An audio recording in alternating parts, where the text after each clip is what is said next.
Man's Search for Meaning. Part 1. Experiences in a Concentration Camp.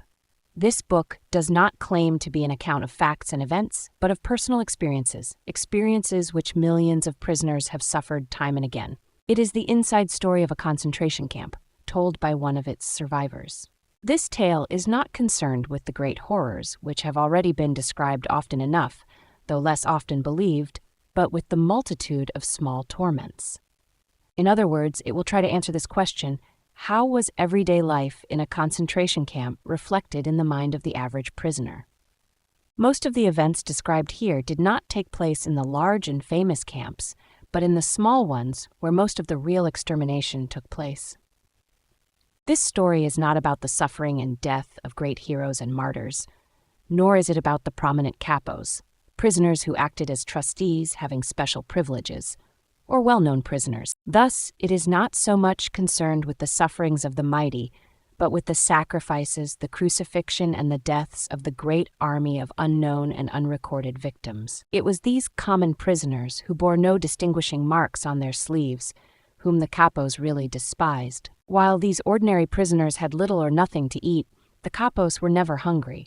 In fact, many of the capos fared better in the camp than they had in their entire lives. Often they were harder on the prisoners than were the guards and beat them more cruelly than the SS men did. These capos, of course, were chosen only from those prisoners whose characters promised to make them suitable for such procedures, and if they did not comply with what was expected of them, they were immediately demoted. They soon became much like the SS men and the camp wardens and may be judged on a similar psychological basis. It is easy for the outsider to get the wrong conception of camp life, a conception mingled with sentiment and pity. Little does he know of the hard fight for existence which raged among the prisoners. This was an unrelenting struggle for daily bread and for life itself, for one's own sake or for that of a good friend. Let us take the case of a transport which was officially announced to transfer a certain number of prisoners to another camp. But it was a fairly safe guess that its final destination would be the gas chambers. A selection of sick or feeble prisoners incapable of work would be sent to one of the big central camps, which were fitted with gas chambers and crematoriums. The selection process was the signal for a free fight among all the prisoners, or of group against group. All that mattered was that one's own name and that of one's friend were crossed off the list of victims, though everyone knew that for each man saved, another victim had to be found. A definite number of prisoners had to go with each transport. It did not really matter which, since each of them was nothing but a number.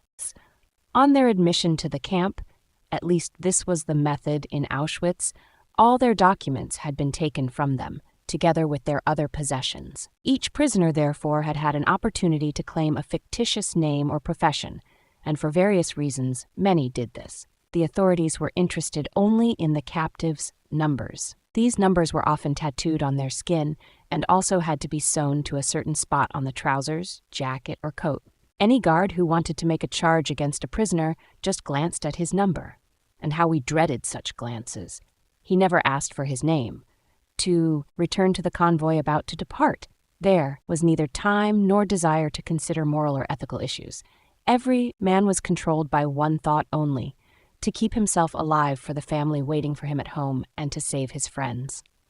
With no hesitation, therefore, he would arrange for another prisoner, another number, to take his place in the transport. As I have already mentioned, the process of selecting capos was a negative one.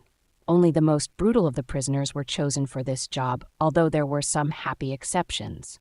But apart from the selection of capos which was undertaken by the SS, there was a sort of self-selecting process going on the whole time among all of the prisoners. On the average, only those prisoners could keep alive who, after years of trekking from camp to camp, had lost all scruples in their fight for existence.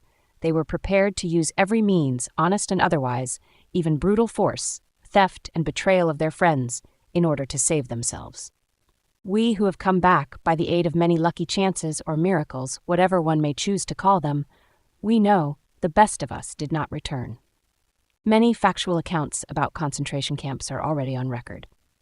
Here, facts will be significant only as far as they are part of a man's experiences. It is the exact nature of these experiences that the following essay will attempt to describe.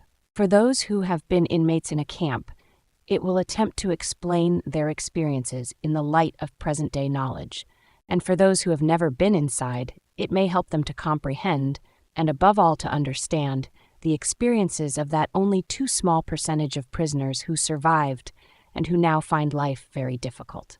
These former prisoners often say, "We dislike talking about our experiences." No explanations are needed for those who have been inside, and the others will understand neither how we felt then nor how we feel now. To attempt a methodical presentation of the subject is very difficult, as psychology requires a certain scientific detachment. But does a man who makes his observations while he himself is a prisoner possess the necessary detachment? Such detachment is granted to the outsider, but he is too far removed to make any statements of real value. Only the man inside knows. His judgments may not be objective. His evaluations may be out of proportion. This is inevitable. An attempt must be made to avoid any personal bias, and that is the real difficulty of a book of this kind. At times it will be necessary to have the courage to tell of very intimate experiences. I had intended to write this book anonymously, using my prison number only. But when the manuscript was completed, I saw that as an anonymous publication, it would lose half its value, and that I must have the courage to state my convictions openly. I, therefore, refrained from deleting any of the passages, in spite of an intense dislike of exhibitionism. I shall leave it to others to distill the contents of this book into dry theories. These might become a contribution to the psychology of prison life, which was investigated after the First World War, and which acquainted us with the syndrome of barbed wire sickness. We are indebted to the Second World War for enriching our knowledge of the psychopathology of the masses, if I may quote a variation of the well-known phrase and title of a book by Le Bon, for the war gave us the war of nerves, and it gave us the concentration camp. As this story is about my experiences as an ordinary prisoner, it is important that I mention, not without pride, that I was not employed as a psychiatrist in camp or even as a doctor, except for the last few weeks. A few of my colleagues were lucky enough to be employed in poorly heated first aid posts, applying bandages made of scraps of waste paper. But I was number 119, 104, and most of the time I was digging and laying tracks for railway lines. At one time, my job was to dig a tunnel without help for a water main under a road. This feat did not go unrewarded. Just before Christmas 1944, I was presented with a gift of so-called premium coupons. These were issued by the construction firm to which we were practically sold as slaves. The firm paid the camp authorities a fixed price per day, per prisoner. The coupons cost the firm 50 pfennigs each and could be exchanged for 6 cigarettes, often weeks later, although they sometimes lost their validity. I became the proud owner of a token worth 12 cigarettes. But more important, the cigarettes could be exchanged for 12 soups, and 12 soups were often a very real respite from starvation. The privilege of actually smoking cigarettes was reserved for the capo, who had his assured quota of weekly coupons, or possibly for a prisoner who worked as a foreman in a warehouse or workshop and received a few cigarettes in exchange for doing dangerous jobs. The only exceptions to this were those who had lost the will to live and wanted to enjoy their last days. Thus, when we saw a comrade smoking his own cigarettes, we knew he had given up faith in his strength to carry on, and once lost, the will to live seldom returned. When one examines the vast amount of material which has been amassed as the result of many prisoners' observations and experiences, 3 phases of the inmate's mental reactions to camp life become apparent: the period following his admission, the period when he is well entrenched in camp routine, and the period following his release and liberation. The symptom that characterizes the first phase is shock. Under certain conditions, shock may even precede the prisoner's formal admission to the camp. I shall give as an example the circumstances of my own admission. 1,500 persons had been traveling by train for several days and nights. There were 80 people in each coach. All had to lie on top of their luggage, the few remnants of their personal possessions. The carriages were so full that only the top parts of the windows were free to let in the gray of dawn. Everyone expected the train to head for some munitions factory, in which we would be employed as forced labor. We did not know whether we were still in Silesia or already in Poland? The engine's whistle had an uncanny sound like a cry for help sent out in commiseration for the unhappy load which it was destined to lead into perdition. Then the train shunted, obviously nearing a main station. Suddenly, a cry broke from the ranks of the anxious passengers. "There is a sign, Auschwitz!" Everyone's heart missed a beat at that moment. Auschwitz, the very name stood for all that was horrible: gas chambers, crematoriums, massacres. Slowly, almost hesitatingly, the train moved on, as if it wanted to spare its passengers the dreadful realization as long as possible. Auschwitz. With the progressive dawn, the outlines of an immense camp became visible. Long stretches of several rows of barbed wire fences, watchtowers, searchlights, and long columns of ragged human figures, gray in the grayness of dawn, trekking along the straight, desolate roads to what destination we did not know. There were isolated shouts and whistles of command. We did not know their meaning. My imagination led me to see gallows with people dangling on them. I was horrified. But this was just as well, because step by step we had to become accustomed to a terrible and immense horror. Eventually we moved into the station. The initial silence was interrupted by shouted commands. We were to hear those rough, shrill tones from then on, over and over again in all the camps. Their sound was almost like the last cry of a victim, and yet there was a difference. It had a rasping hoarseness, as if it came from the throat of a man who had to keep shouting like that, a man who was being murdered again and again. The carriage doors were flung open, and a small detachment of prisoners stormed inside. They wore striped uniforms, their heads were shaved, but they looked well fed. They spoke in every possible European tongue, and all with a certain amount of humor, which sounded grotesque under the circumstances. Like a drowning man clutching a straw, my inborn optimism, which has often controlled my feelings even in the most desperate situations, clung to this thought: these prisoners look quite well. They seem to be in good spirits and even laugh. Who knows, I might manage to share their favorable position. In psychiatry, there is a certain condition known as delusion of reprieve. The condemned man, immediately before his execution, gets the illusion that he might be reprieved at the very last minute. We, too, clung to shreds of hope and believed to the last moment that it would not be so bad. Just the sight of the red cheeks and round faces of those prisoners was a great encouragement. Little did we know then that they formed a specially chosen elite who for years had been the receiving squad for new transports as they rolled into the station day after day. They took charge of the new arrivals and their luggage, including scarce items and smuggled jewelry. Auschwitz must have been a strange spot in this Europe of the last years of the war. There must have been unique treasures of gold and silver, platinum and diamonds, not only in the huge storehouses, but also in the hands of the SS. 1,500 captives were cooped up in a shed built to accommodate probably 200 at the most. We were cold and hungry, and there was not enough room for everyone to squat on the bare ground, let alone to lie down. 1 5-ounce piece of bread was our only food in 4 days. Yet I heard the senior prisoners in charge of the shed bargain with one member of the receiving party about a tie pin made of platinum, and diamonds. Most of the profits would eventually be traded for liquor, schnapps.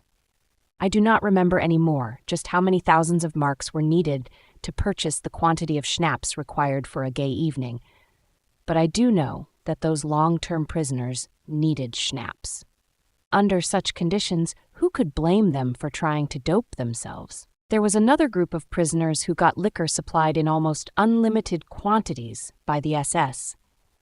These were the men who were employed in the gas chambers and crematoriums, and who knew very well that one day they would be relieved by a new shift of men, and that they would have to leave their enforced role of executioner and become victims themselves.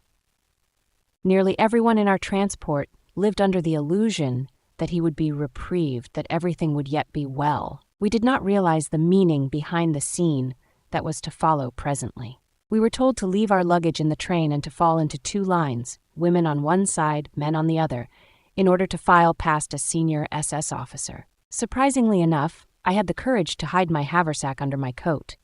My line filed past the officer man by man. I realized that it would be dangerous if the officer spotted my bag. He would at least knock me down. I knew that from previous experience. Instinctively, I straightened on approaching the officer so that he would not notice my heavy load. Then I was face to face with him. He was a tall man who looked slim and fit in his spotless uniform. What a contrast to us, who were untidy and grimy after our long journey.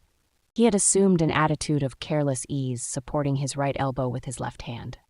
His right hand was lifted, and with the forefinger of that hand, he pointed very leisurely to the right or to the left. None of us had the slightest idea of the sinister meaning behind that little movement of a man's finger, pointing now to the right and now to the left, but far more frequently to the left. It was my turn. Somebody whispered to me that to be sent to the right side would mean work, the way to the left being for the sick and those incapable of work, who would be sent to a special camp. I just waited for things to take their course, the first of many such times to come. My haversack weighed me down a bit to the left, but I made an effort to walk upright. The SS man looked me over, appeared to hesitate, then put both his hands on my shoulders. I tried very hard to look smart, and he turned my shoulders very slowly until I faced right, and I moved over to that side. Significance of the finger game was explained to us in the evening. It was the first selection, the first verdict made on our existence or non-existence. For the great majority of our transport, about 90%, it meant death. Their sentence was carried out within the next few hours. Those who were sent to the left were marched from the station straight to the crematorium. This building, as I was told by someone who worked there, had the word bath written over its doors in several European languages. On entering, each prisoner was handed a piece of soap, and then, but mercifully, I do not need to describe the events which followed. Many accounts have been written about this horror. We, who were saved, the minority of our transport, found out the truth in the evening. I inquired from prisoners who had been there for some time where my colleague and friend P had been sent. Was he sent to the left side? Yes, I replied. Then you can see him there, I was told. Where? A hand pointed to the chimney a few hundred yards off, which was sending a column of flame up into the gray sky of Poland. It dissolved into a sinister cloud of smoke. That's where your friend is, floating up to heaven, was the answer. But I still did not understand until the truth was explained to me in plain words. But I am telling things out of their turn. From a psychological point of view, we had a long, long way in front of us, from the break of that dawn at the station until our night's rest at the camp. Escorted by SS guards with loaded guns, we were made to run from the station, past electrically charged barbed wire, through the camp, to the cleansing station. For those of us who had passed the first selection, this was a real bath.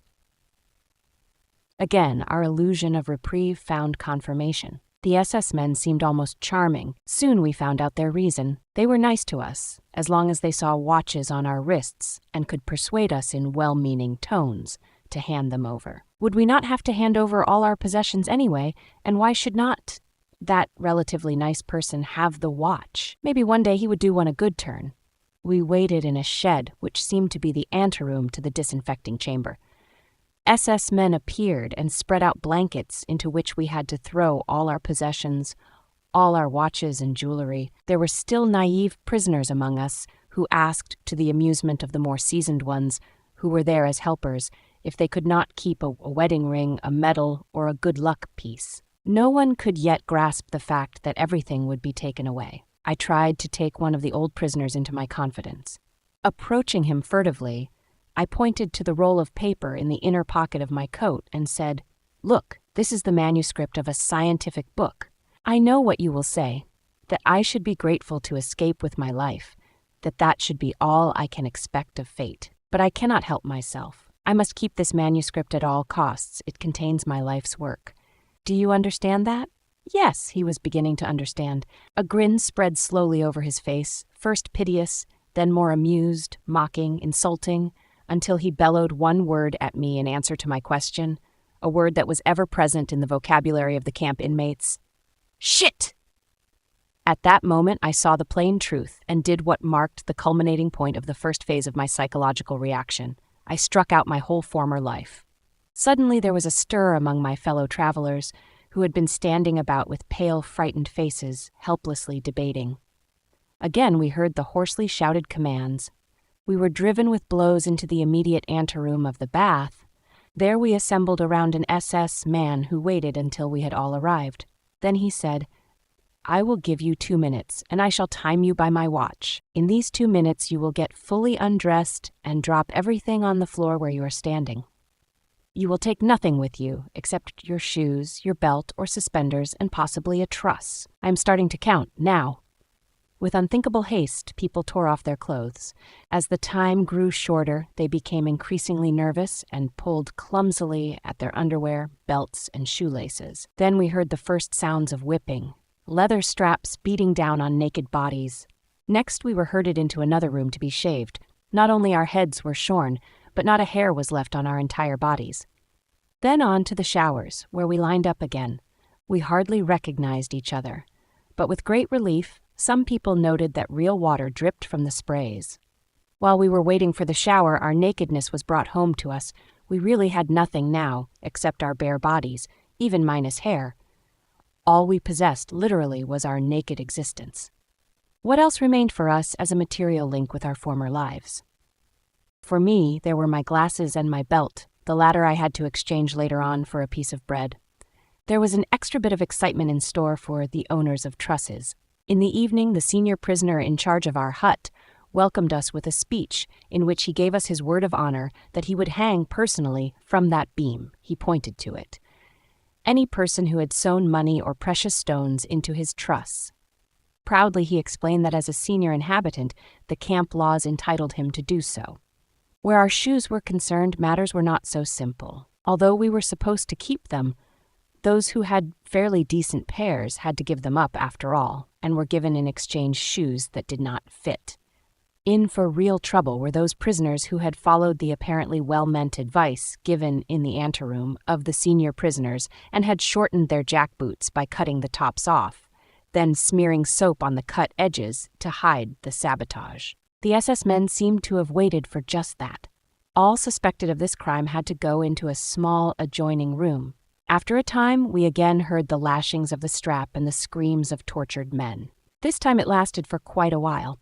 Thus the illusions some of us still held were destroyed one by one, and then, quite unexpectedly, most of us were overcome by a grim sense of humor. We knew that we had nothing to lose except our so ridiculously naked lives. When the showers started to run, we all tried very hard to make fun, both about ourselves and about each other. After all, real water did flow from the sprays. Apart from that strange kind of humor, another sensation seized us: curiosity. I have experienced this kind of curiosity before as a fundamental reaction towards certain strange circumstances. When my life was once endangered by a climbing accident, I felt only one sensation at the critical moment: curiosity. Curiosity as to whether I should come out of it alive or with a fractured skull or some other injuries. Cold curiosity predominated even in Auschwitz, somehow detaching the mind from its surroundings, which came to be regarded with a kind of objectivity. At that time, one cultivated this state of mind as a means of protection. We were anxious to know what would happen next, and what would be the consequence, for example, of our standing in the open air, in the chill of late autumn, stark naked and still wet from the showers. In the next few days, our curiosity evolved into surprise that we did not catch cold. There were many similar surprises in store for new arrivals. The medical men among us learned first of all, textbooks tell lies. Somewhere it is said that man cannot exist without sleep for more than a stated number of hours. Quite wrong. I had been convinced that there were certain things I just could not do. I could not sleep without this, or I could not live with that or the other. The first night in Auschwitz, we slept in beds, which were constructed in tiers. On each tier, measuring about 6.5 to 8 feet, slept 9 men directly on the boards. 2 blankets were shared by each 9 men. We could, of course, lie only on our sides, crowded and huddled against each other, which had some advantages because of the bitter cold. Though it was forbidden to take shoes up to the bunks, some people did use them secretly as pillows, in spite of the fact that they were caked with mud. Otherwise, one's head had to rest on the crook of an almost dislocated arm. And yet sleep came and brought oblivion and relief from pain for a few hours. I would like to mention a few similar surprises on how much we could endure. We were unable to clean our teeth, and yet, in spite of that and a severe vitamin deficiency, we had healthier gums than ever before. We had to wear the same shirts for half a year, until they had lost all appearance of being shirts. For days we were unable to wash, even partially, because of frozen water pipes. And yet the sores and abrasions on hands, which were dirty from work in the soil, did not suppurate. That is, unless there was frostbite. Or for instance, a light sleeper, who used to be disturbed by the slightest noise in the next room, now found himself lying pressed against a comrade who snored loudly a few inches from his ear, and yet slept quite soundly through the noise. If someone now asked of us the truth of Dostoevsky's statement that flatly defines man as a being who can get used to anything, we would reply, yes, a man can get used to anything, but do not ask us how. But our psychological investigations have not taken us that far yet, neither had we prisoners reached that point. We were still in the first phase of our psychological reactions. The thought of suicide was entertained by nearly everyone, if only for a brief time. It was born of the hopelessness of the situation, the constant danger of death looming over us daily and hourly, and the closeness of the deaths suffered by many of the others. From personal convictions which will be mentioned later, I made myself a firm promise on my first evening in camp that I would not run into the wire. This was a phrase used in camp to describe the most popular method of suicide, touching the electrically charged barbed wire fence. It was not entirely difficult for me to make this decision. There was little point in committing suicide, since, for the average inmate, life expectation calculating objectively and counting all likely chances was very poor. He could not with any assurance expect to be among the small percentage of men who survived all the selections. The prisoner of Auschwitz, in the first phase of shock, did not fear death. Even the gas chambers lost their horrors for him after the first few days. After all, they spared him the act of committing suicide. Friends whom I have met later have told me that I was not one of those whom the shock of admission greatly depressed. I only smiled, and quite sincerely, when the following episode occurred the morning after our first night in Auschwitz. In spite of strict orders not to leave our blocks, a colleague of mine who had arrived in Auschwitz several weeks previously smuggled himself into our hut. He wanted to calm and comfort us and tell us a few things. He had become so thin that at first we did not recognize him.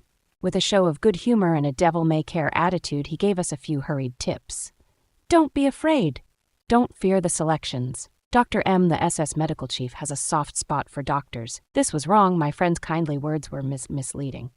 One prisoner, the doctor of a block of huts and a man of some 60 years, told me how he had entreated Dr. M. to let off his son who was destined for gas.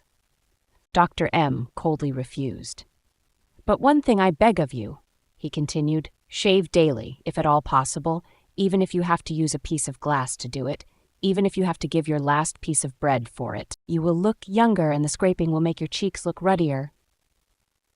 If you want to stay alive, there is only one way: look fit for work. If you even limp, because let us say you have a small blister on your heel and an SS man spots this, he will wave you aside and the next day you're sure to be gassed. Do you know what we mean by a Moslem? A man who looks miserable, down and out, sick and emaciated, and who cannot manage hard physical labor any longer. That is a Moslem.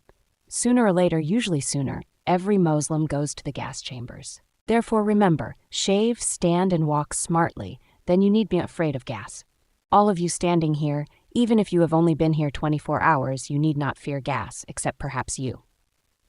And then he pointed to me and said, I hope you don't mind my telling you frankly. To the others he repeated, of all of you, he is the only one who must fear the next selection. So don't worry, and I smiled. I am now convinced that anyone in my place on that day would have done the same.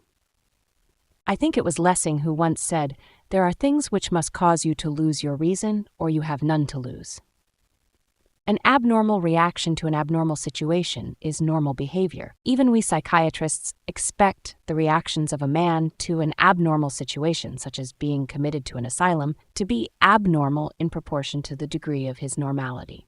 The reaction of a man to his admission to a concentration camp also represents an abnormal state of mind, but judged objectively, it is a normal and, as will be shown later, typical reaction to the given circumstances. These reactions, as I have described them, began to change in a few days. The prisoner passed from the first to the second phase, the phase of relative apathy, in which he achieved a kind of emotional death. Apart from the already described reactions, the newly arrived prisoner experienced the tortures of other most painful emotions. all of which he tried to deaden. First of all, there was his boundless longing for his home and his family. This often could become so acute that he felt himself consumed by longing. Then there was disgust with all the ugliness which surrounded him, even in its mere external forms. Most of the prisoners were given a uniform of rags which would have made a scarecrow elegant by comparison. Between the huts in the camp lay pure filth, and the more one worked to clear it away, the more one had to come in contact with it. It was a favorite practice to detail a new arrival to a work group whose job was to clean the latrines and remove the sewage. If, as usually happened, some of the excrement splashed into his face during its transport over bumpy fields, any sign of disgust by the prisoner or any attempt to wipe off the filth would only be punished with a blow from a capo. And thus the mortification of normal reactions was hastened. At first the prisoner looked away if he saw the punishment parades of another group. He could not bear to see fellow prisoners march up and down for hours in the mire, their movements directed by blows. Days or weeks later, things changed. Early in the morning, when it was still dark, the prisoner stood in front of the gate with his detachment, ready to march. He heard a scream and saw how 34-man's search for meaning, a comrade was knocked down, pulled to his feet again, and knocked down once more. And why? He was feverish but had reported to sick bay at an improper time. He was being punished for this irregular attempt to be relieved of his duties. But the prisoner who had passed into the second stage of his psychological reactions did not avert his eyes anymore. By then his feelings were blunted and he watched unmoved. Another example. He found himself waiting at sick bay, hoping to be granted 2 days of light work inside the camp because of injuries or perhaps edema or fever. He stood unmoved while a 12-year-old boy was carried in who had been forced to stand at attention for hours in the snow or to work outside with bare feet because there were no shoes for him in the camp. His toes had become frostbitten, and the doctor on duty picked off the black gangrenous stumps with tweezers, one by one. Disgust, horror, and pity are emotions that our spectator could not really feel anymore. The sufferers, the dying, and the dead became such commonplace sights to him after a few weeks of camp life that they could not move him anymore. I spent some time in a hut for typhus patients who ran very high temperatures and were often delirious, many of them moribund. After one of them had just died, I watched without any emotional upset the scene that followed, which was repeated over and over again with each death.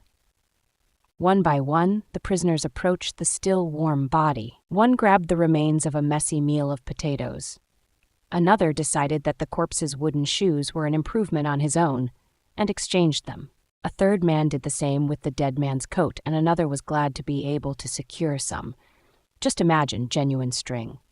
All this I watched with unconcern. Eventually I asked the nurse to remove the body. When he decided to do so, he took the corpse by its legs, allowing it to drop into the small corridor between the 2 rows of boards, which were the beds for the 50 typhus patients, and dragged it across the bumpy earthen floor toward the door. The 2 steps which led up into the open air always constituted a problem for us, since we were exhausted from a chronic lack of food. After a few months' stay in the camp, we could not walk up those steps, which were each about 6 inches high, without putting our hands on the door jambs to pull ourselves up. The man with the corpse approached the steps. Warily he dragged himself up, then the body, first the feet, then the trunk, and finally, with an uncanny rattling noise, the head of the corpse bumped up the 2 steps. My place was on the opposite side of the hut, next to the small sole window which was built near the floor. While my cold hands clasped a bowl of hot soup from which I sipped greedily, I happened to look out the window. The corpse, which had just been removed, stared in at me with glazed eyes, 2 hours before I had spoken to that man. Now I continued sipping my soup. If my lack of emotion had not surprised me from the standpoint of professional interest, I would not remember this incident now, because there was so little feeling involved in it. Apathy, the blunting of the emotions, and the feeling that one could not care anymore were the symptoms arising during the second stage of the prisoner's psychological reactions, and which eventually made him insensitive to daily and hourly beatings. By means of this insensibility, the prisoner soon surrounded himself with a very necessary protective shell. Beatings occurred on the slightest provocation, sometimes for no reason at all. For example, bread was rationed out at our work site and we had to line up for it. Once, the man behind me stood off a little to one side, and that lack of symmetry displeased the SS guard. I did not know what was going on in the line behind me, nor in the mind of the SS guard, but suddenly I received 2 sharp blows on my head. Only then did I spot the guard at my side who was using his stick. At such a moment, it is not the physical pain which hurts the most, and this applies to adults as much as to punished children. It is the mental agony caused by the injustice, the unreasonableness of it all. Strangely enough, a blow which does not even find its mark can, under certain circumstances, hurt more than one that finds its mark. Once I was standing on a railway track in a snowstorm. In spite of the weather, our party had to keep on working. I worked quite hard at mending the track with gravel, since that was the only way to keep warm. For only one moment, I paused to get my breath and to lean on my shovel. Unfortunately, the guard turned around just then and thought I was loafing. The pain he caused me was not from any insults or any blows. That guard did not think it worth his while to say anything, not even a swear word, to the ragged, emaciated figure standing before him, which probably reminded him only vaguely of a human form. Instead, he playfully picked up a stone and threw it at me. That, to me, seemed the way to attract the attention of a beast, to call a domestic animal back to its job, a creature with which you have so little in common that you do not even punish it. The most painful part of beatings is the insult which they imply. At one time, we had to carry some long, heavy girders over icy tracks. If one man slipped, he endangered not only himself but all the others who carried the same girder. An old friend of mine had a congenitally dislocated hip. He was glad to be capable of working in spite of it, since the physically disabled were almost certainly sent to death when a selection took place. He limped over the track with an especially heavy girder and seemed about to fall and drag the others with him. As yet, I was not carrying a girder, so I jumped to his assistance without stopping to think. I was immediately hit on the back, rudely reprimanded, and ordered to return to my place. A few minutes previously, the same guard who struck me had told us deprecatingly that we pigs lacked the spirit of comradeship. Another time in a forest, with the temperature at 2 degrees Fahrenheit, we began to dig up the topsoil, which was frozen hard, in order to lay water pipes. By then I had grown rather weak physically. Along came a foreman with chubby rosy cheeks. His face definitely reminded me of a pig's head. I noticed that he wore lovely warm gloves in that bitter cold. For a time he watched me silently. I felt that trouble was brewing, for in front of me lay the mound of earth which showed exactly how much I had dug. Then he began, "You pig, I have been watching you the whole time. I'll teach you to work yet. Wait till you dig dirt with your teeth. You'll die like an animal. In 2 days I'll finish you off. You've never done a stroke of work in your life. What were you, swine? A businessman? I was past caring." But I had to take his threat of killing me seriously, so I straightened up and looked him directly in the eye. I was a doctor, a specialist. What, a doctor? I bet you got a lot of money out of people. As it happens, I did most of my work for no money at all, in clinics for the poor. But now I had said too much. He threw himself on me and knocked me down, shouting like a madman. I can no longer remember what he shouted. I want to show with this apparently trivial story that there are moments when indignation can rouse even a seemingly hardened prisoner. Indignation not about cruelty or pain, but about the insult connected with it. That time, blood rushed to my head because I had to listen to a man judge my life who had so little idea of it. A man, I must confess. The following remark, which I made to my fellow prisoners after the scene, afforded me childish relief, who looked so vulgar and brutal that the nurse in the outpatient ward in my hospital would not even have admitted him to the waiting room. Fortunately, the capo in my working party was obligated to me. He had taken a liking to me because I listened to his love stories and matrimonial troubles, which he poured out during the long marches to our work site. I had made an impression on him with my diagnosis of his character and with my psychotherapeutic advice. After that, he was grateful, and this had already been of value to me. On several previous occasions, he had reserved a place for me next to him in one of the first 5 rows of our detachment, which usually consisted of 280 men. That favor was important. We had to line up early in the morning while it was still dark. everybody was afraid of being late and of having to stand in the back rows. If men were required for an unpleasant and disliked job, the senior capo appeared and usually collected the men he needed from the back rows. These men had to march away to another, especially dreaded kind of work under the command of strange guards. Occasionally, the senior capo chose men from the first 5 rows, just to catch those who tried to be clever. All protests and entreaties were silenced by a few well-aimed kicks, and the chosen victims were chased to the meeting place with shouts and blows. However, as long as my capo felt the need of pouring out his heart, this could not happen to me. I had a guaranteed place of honor next to him. But there was another advantage, too. Like nearly all the camp inmates, I was suffering from oedema.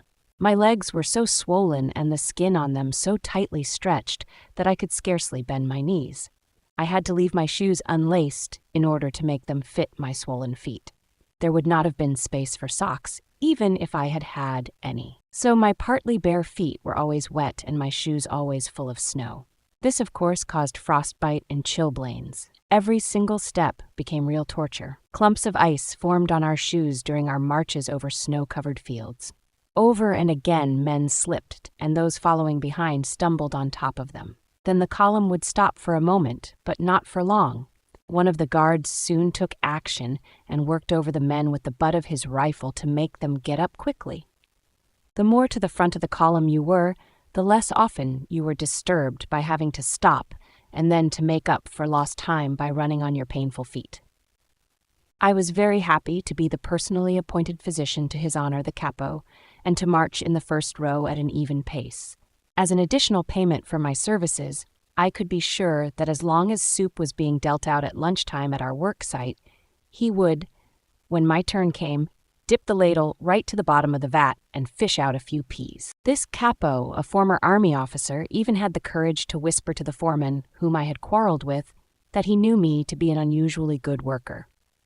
That didn't help matters, but he nevertheless managed to save my life, one of the many times it was to be saved. The day after the episode with the foreman, he smuggled me into another work party. There were foremen who felt sorry for us and who did their best to ease our situation, at least at the building site. But even they kept on reminding us that an ordinary laborer did several times as much work as we did, and in a shorter time, but they did see reason if they were told that a normal workman did not live on 10 to half ounces of bread. Theoretically. Actually, we often had less, and 1 3/4 pints of thin soup per day.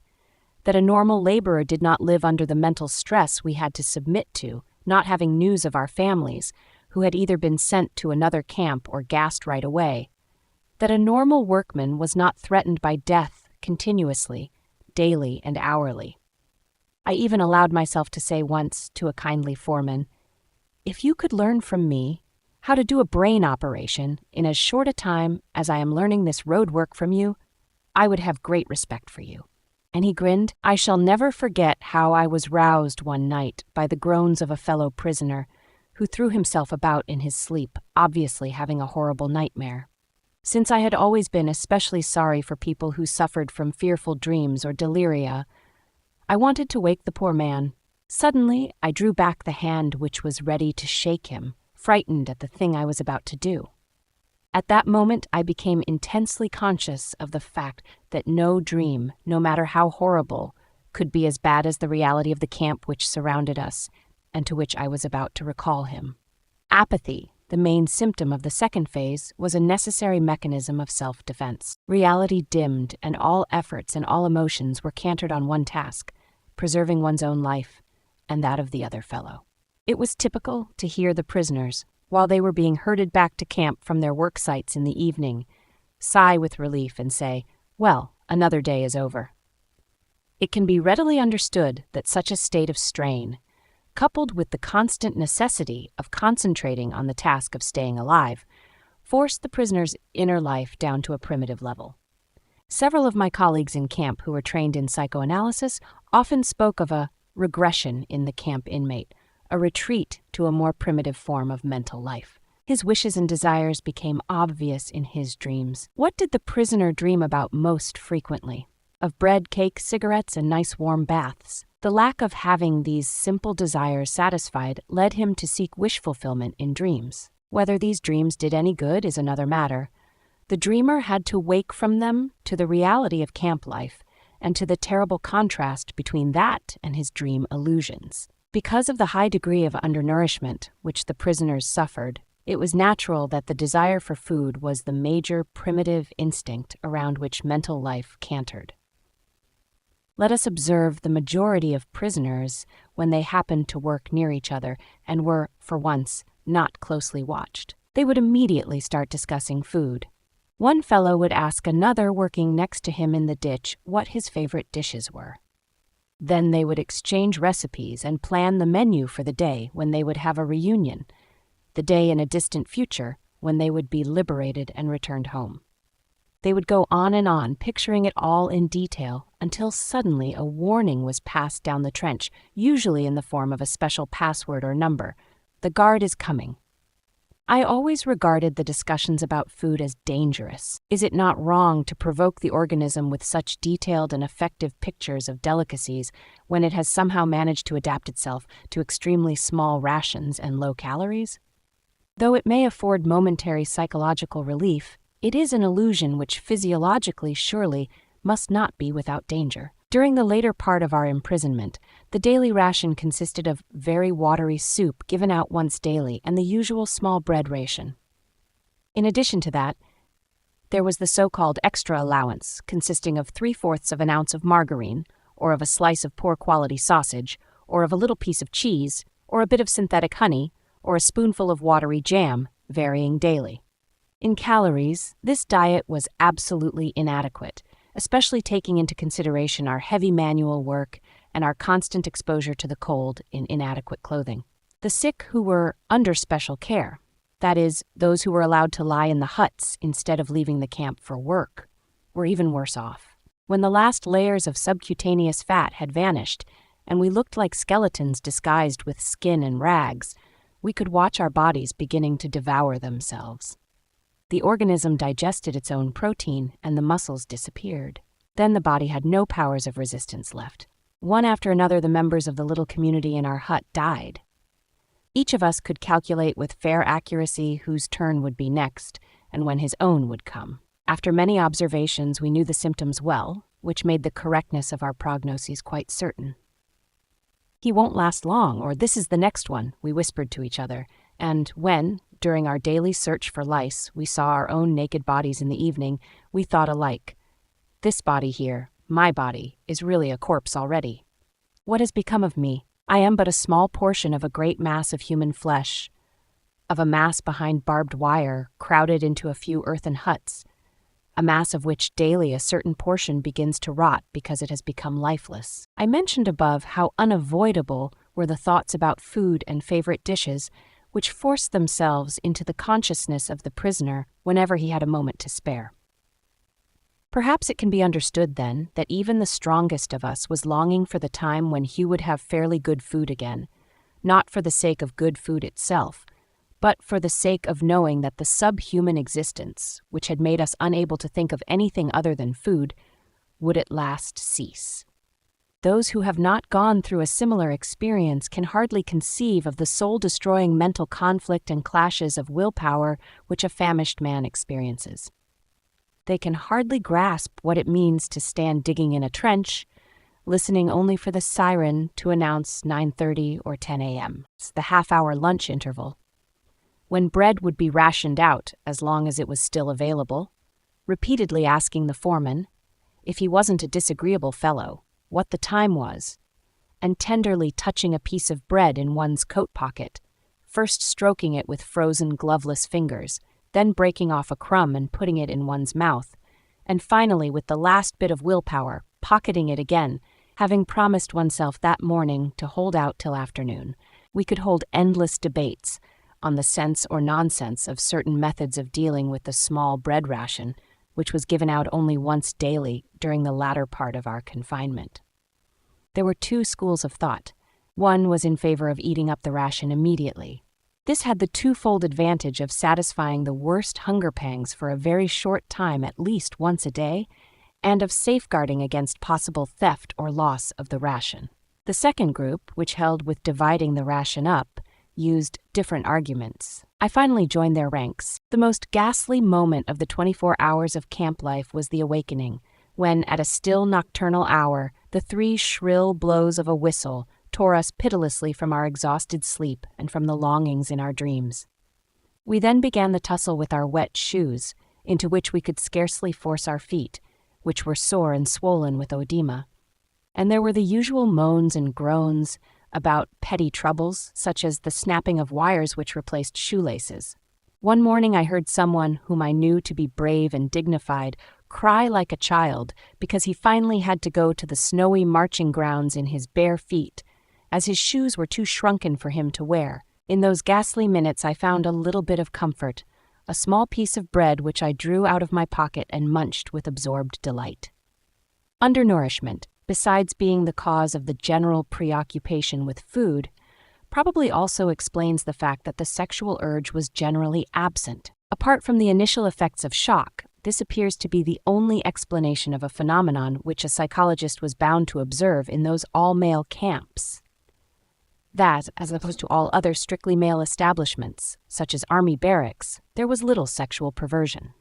Even in his dreams, the prisoner did not seem to concern himself with sex, although his frustrated emotions and his finer, higher feelings did find definite expression in them. With the majority of the prisoners, the primitive life and the effort of having to concentrate on just saving one's skin led to a total disregard of anything not serving that purpose, and explained the prisoner's complete lack of sentiment. This was brought home to me on my transfer from Auschwitz to a camp affiliated with Dachau. The train which carried us, about 2,000 prisoners, passed through Vienna. At about midnight, we passed one of the Viennese railway stations. The track was going to lead us past the street where I was born, past the house where I had lived many years of my life, in fact, until I was taken prisoner. There were 50 of us in the prison car, which had 2 small barred peepholes. There was only enough room for one group to squat on the floor, while the others, who had to stand up for hours, crowded round the peepholes. Standing on tiptoe and looking past the others' heads through the bars of the window, I caught an eerie glimpse of my native town. We all felt more dead than alive, since we thought that our transport was heading for the camp at Mauthausen, and that we had only 1 or 2 weeks to live. I had a distinct feeling that I saw the streets, the squares, and the houses of my childhood with the eyes of a dead man who had come back from another world and was looking down on a ghostly city.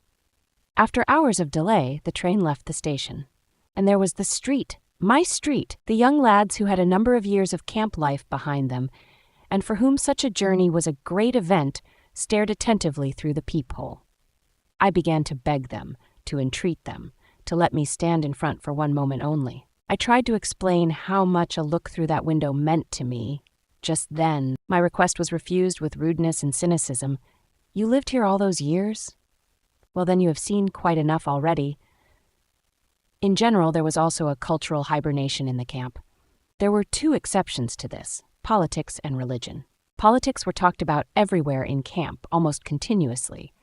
The discussions were based chiefly on rumors, which were snapped up and passed around avidly. The rumors about the military situation were usually contradictory.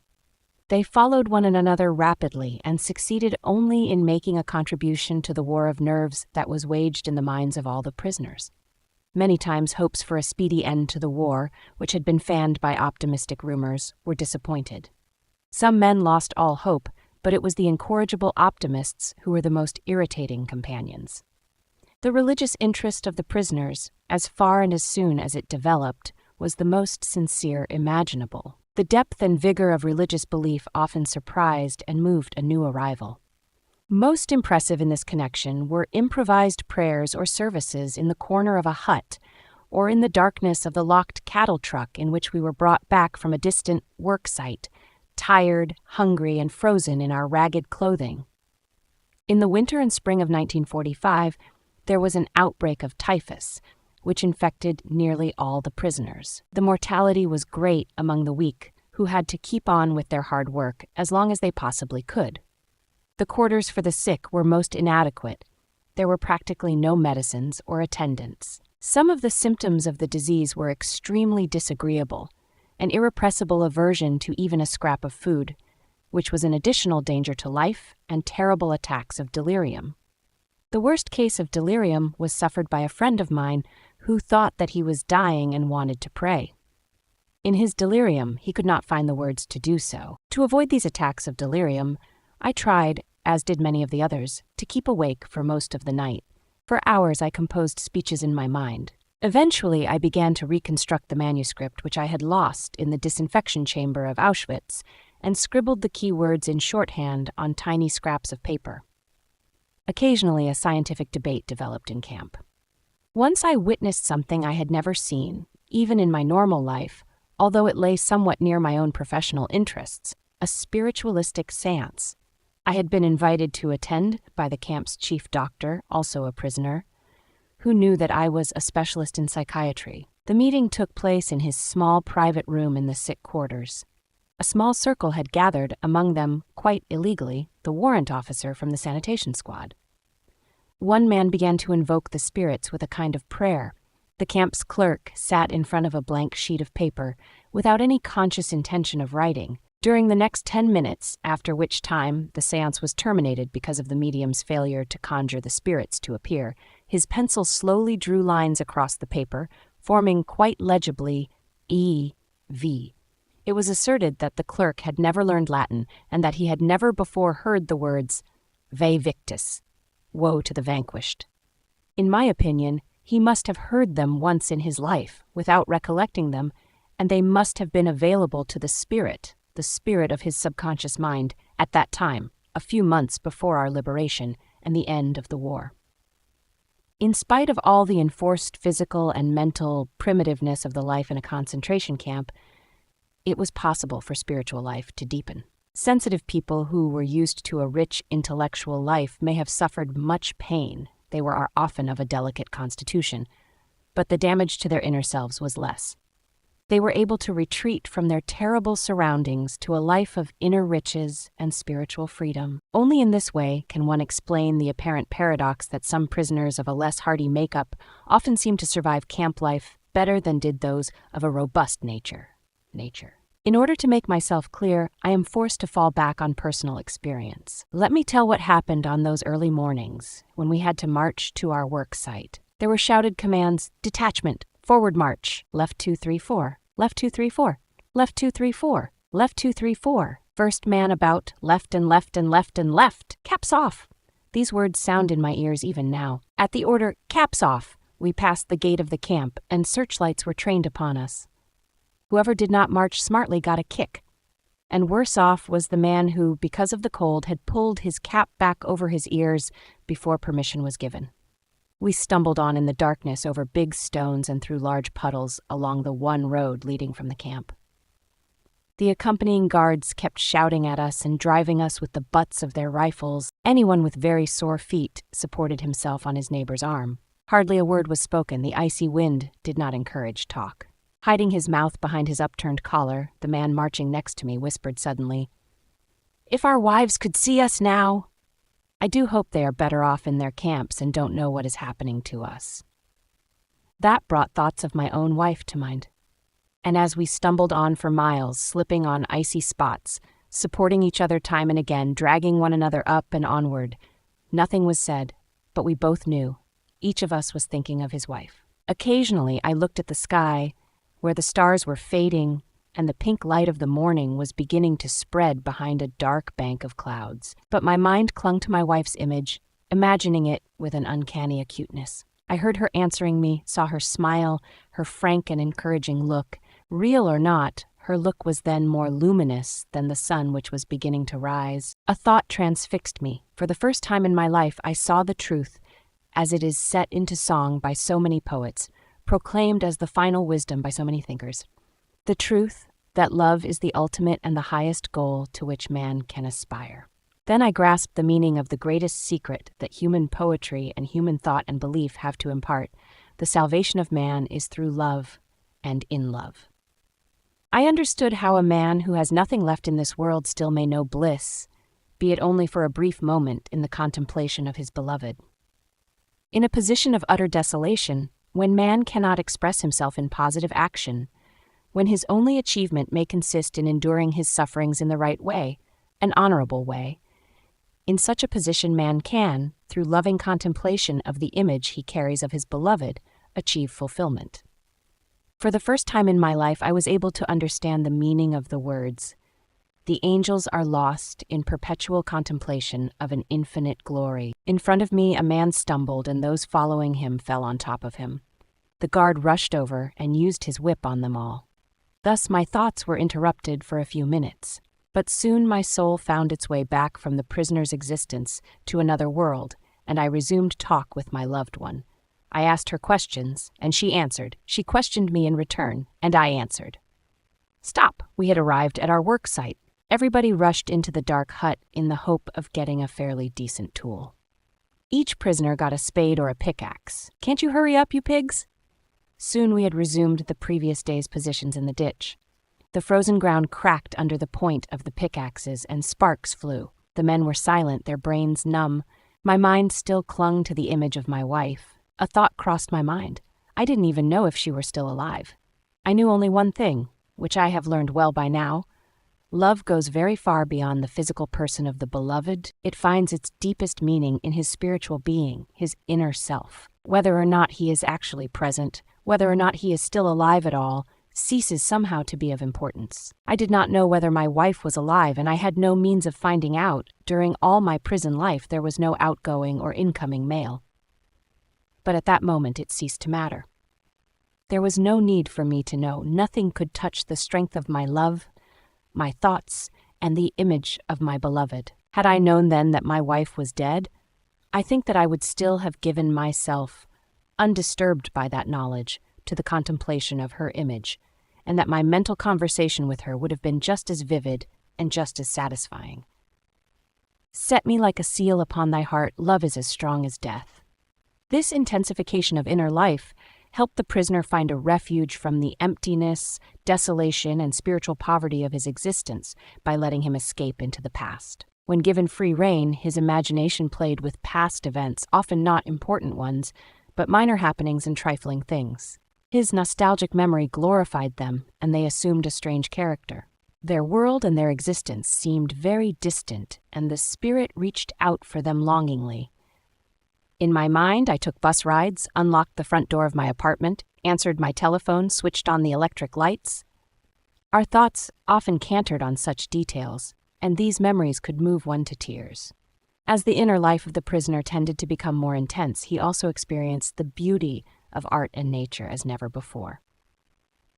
Under their influence, he sometimes even forgot his own frightful circumstances. If someone had seen our faces on the journey from Auschwitz to a Bavarian camp as we beheld the mountains of Salzburg with their summits glowing in the sunset through the little barred windows of the prison carriage, he would never have believed that those were the faces of men who had given up all hope of life and liberty.